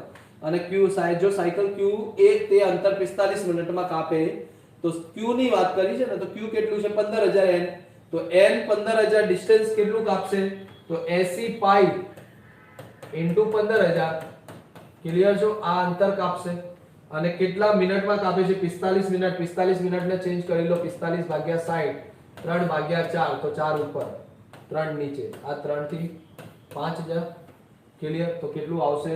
તો લગભગ આની વાત કરું તો પાઈ એઝ ઇટ ઇઝ રહેશે, અને સોલ્વ કર્યું છે ને, ડિસ્ટન્સ ફાઇન્ડ કરીને n * π, n 2πr ને, હા, તો કેટલું આવશે? લગભગ આ 14π જેવું આવવું જોઈએ. ક્યાં મિસ્ટેક થઈ ગઈ છે? ફરીથી આટલું જોઈ લઈએ. તો સર n 15000 આવ્યું છે, બરાબર. n 15000, તો ટોટલ આ 20000 કાપશે. 20000 ઇન્ટુ કેટલું હતું? કેટલા પાઈ હતા? તો સર 6p અને 20000, તો n ની વેલ્યુ આવી ને, n * 2πr, તો 2πr, 2 * π * r કેટલું છે? 30. ક્લિયર? અને સર આ એટલું અંતર કાપે તો સ્પીડ ઇઝ ઇક્વલ ટુ હોય છે ડિસ્ટન્સ અપોન ટાઈમ. ટાઈમ થી ડિવાઈડ કરી લઈશું, બરાબર તો છે. ક્યાં પ્રોબ્લેમ છે? મેં મિસ્ટેક તો નહીં કરી. ટાઈમ કેટલું છે? 45 મિનિટ. 45 ને કલાકમાં ચેન્જ કરો તો 3/4, અને સર અહીંયા સેન્ટીમીટર છે. ઓકે, તો સેન્ટીમીટર ને કિલોમીટરમાં ચેન્જ કરશું. ઓકે, આવી ગયું છે. 3/4, તો આ 3 4 ઉપર, અને આને પહેલા મીટરમાં ચેન્જ કરશો તો 100, અને કિલોમીટરમાં ચેન્જ કરશો તો 3 0. તો 4 0 થી 4 0, 1 0 થી 1 0, 3 થી 3, તો આ કેટલું આવશે સર 4 દુ 8 8 દુ 16 16 પાઈ એ આવશે ક્લિયર તો ઓપ્શન 16 પાઈ તો p નું છે q નું કીધું હશે તો 14 પાઈ q ને નીકાળી લો મેં p નું ફાઇન્ડ કર્યું છે q નું ફાઇન્ડ કરી લો તો સર q કેટલું છે આ 15000 into 2 into પાઈ into 40 અને અહીંયા કેટલું છે તો સર 3 into 4 અને આ 1 2 અને 1 2 3 સેન્ટીમીટર માં હતું તો 30 થી 30 10 થી 10 અને અહીંયા 3 થી 5 વખત બરાબર અને બીજું આ સર 2 થી 2 વખત 2 થી 5 વખત 5 થી 5 તો કેટલું આવે છે તો 16 પાઈ તો 16 પાઈ આન્સર આવશે ક્યાંથી બી સોલ્વ કરી લો કેમ કે સેમ છે ને અંતર તો સેમ કાપે છે તો 16 પાઈ આન્સર આવશે બંનેથી સોલ્વ કરી લો ક્લિયર નેક્સ્ટ ક્વેશ્ચન ઉપર જોઈએ મૂવ વેરી ગુડ સર ત્રણ મિત્રો જે કે એલ કેટલીક લખોટી સાથે એક વાટકોમાં આપવામાં આવે છે જે કુલ લખોટીની પૈકીમાંથી 1/3 બરાબર લખોટી લે છે પરંતુ 4 લખોટી પુનઃ વાટકા મૂકે છે પછી બાકીની લખોટીમાંથી કે કેટલું ચતુર્થાંશ 1/4 લે છે તો 1/4 અને પછી પાછી મૂકે છે અને પરંતુ 3 લખોટી પુનઃ વાટકામાં મૂકવામાં આવે છે અને એલ કેટલી લે છે તો સર અડધી લે છે તો જ્યારે બી ફ્રેક્શનમાં વેલ્યુ આપેલી હોય તો આ રીતે તમે આનું એલસીએમ લઈ લો સર 3 4 2 નું એલસીએમ આવશે 12 પણ હું 120 લઈ લઉં છું 120 માંથી 1/3 મતલબ કેટલી 40 લખોટી કોણે નીકાળી તો સર 40 લખોટી નીકાળી છે પી જે કોણે જે પણ જે સર આમાંથી અમુક લખોટી મૂકી દે છે કેટલી લખોટી મૂકી છે તો સર જે લે છે 1/3 લખોટી લે છે પરંતુ 4 લખોટી પુનઃ મૂકી દે છે તો આ 36 લેશે ક્લિયર તો સર 120 માંથી 36 મતલબ 40 જશે તો 80 અને આ 84 બાકી રહેશે કેટલી બાકી રહેશે 84 હવે સર આમાંથી કેટલું 1/4 લે છે 1/4 મતલબ કેટલું સર 21 લેવાની હતી પણ 21 ના લઈને કેટલી લીધી છે તો સર 21 ના લઈને પાછી કેટલી મૂકી છે તો સર આને 3 લખોટી પાછી મૂકી દીધી તો લીધી કેટલી તો સર 18 લીધી તો 18 લીધી તો જો 24 માંથી 21 જતી રહી 84 માંથી 21 જાય તો 42 પણ 42 માં 3 પાછી મૂકી દીધી છે તો 45 હવે સર 45 બરાબર છે ને 84 હતી અને 18 મૂકી દીધી તો કેટલી બાકી રહી અને 7 માંથી 1 જશે તો 66 14 માંથી 8 જશે તો 66 બાકી રહે સોરી 66 અને સર 66 માંથી અડધી લીધી 33 અને પછી શું કીધું છે કે એમાંથી બે લખોટી પુનઃ મૂકી દીધી તો એને કેટલી લીધી 31 બરાબર તો 66 માંથી 31 લીધી તો બાકી કેટલી રહી તો સર 66 માંથી 31 લઈ લે તો 6 માંથી 1 જશે 5 અને 6 માંથી 3 જશે તો 3 તો 35 લખોટી બાકી છે બરાબર તો ક્વેશ્ચનમાં શું કીધું છે તો શરૂઆતમાં વાટકામાં તો અહીંયા તે સમયે લખોટી 17 બાકી રહે છે આપણે તો 35 રહે છે પણ આ 17 કહે છે તો 17 ભાગની વેલ્યુ 35 યા 35 ભાગની વેલ્યુ 17 તો એક ભાગ કોના બરાબર તો સર 35 ભાગ્યા 17 ના બરાબર બરાબર સોરી ફરીથી આપણે કેટલી લખોટી રહેશે તો સર આપણે લખોટી રહેશે 35 અને ક્વેશ્ચનમાં કેટલી રહેશે 17 તો સમજો આપણા 35 17 ના બરાબર હશે ને હા આપણા 35 17 ના બરાબર તો આપણા 1 17 ભાગ્યા 35 ના બરાબર તો આપણે કેટલી લખોટી માની હતી તો સર 120 તો 120 કોના બરાબર તો 5 થી 7 વખત 5 થી 15 120 સોરી 5 થી જશે આ 24 વખત અને કેન્સલ કરું તો જો ઓપ્શન તો દેખાય છે કયો ઓપ્શન દેખાય છે તો સર ઉપરોક્ત પૈકીમાંથી કોઈ નહીં ઓપ્શન બી કેમ કે પોઈન્ટમાં આવશે પોસિબલ નહીં ક્લિયર છો તો થમ્સ અપ કરી દો કે સર ડન બરાબર આગળ મૂવ ઓન કરીએ માય ફ્રેન્ડ તો આઈ હોપ આપણે બધા ક્વેશ્ચન ડિસ્કસ કરી લીધા છે માય ફ્રેન્ડ એક એક ક્વેશ્ચન ડિટેલમાં આપણે ડિસ્કસ કર્યું છે તો જો સેશન ગમ્યું હોય તો સેશનને શેર કરતા રહેજો અને કાલે તોમર સર પોલિટીનું અને ઇકોનોમિક્સનું જે સોલ્યુશન છે માય ફ્રેન્ડ એ પણ તમને YouTube ઉપર મળશે તો ચેનલને સબસ્ક્રાઇબ ના કર્યું હોય તો હાલ જ સબસ્ક્રાઇબ કરી દો અને શેર કરી દેજો અને લાઈક પણ કરજો બરાબર હું રવિ બારોટ આજે વિરામ લઉં છું અને આઈ હોપ તમને આજનું સેશન ખરેખર મજા આવી હશે વધારે ગમ્યું હશે કે મેથ્સ કઈ રીતે કરાય બરાબર તો આ રીતે જ આપણે નવી નવી વસ્તુ YouTube ઉપર લઈને આવતા રહીશું માય ફ્રેન્ડ તો એના માટે ચેનલને સબસ્ક્રાઇબ કરતા રહેજો જય હિન્દ જય ભારત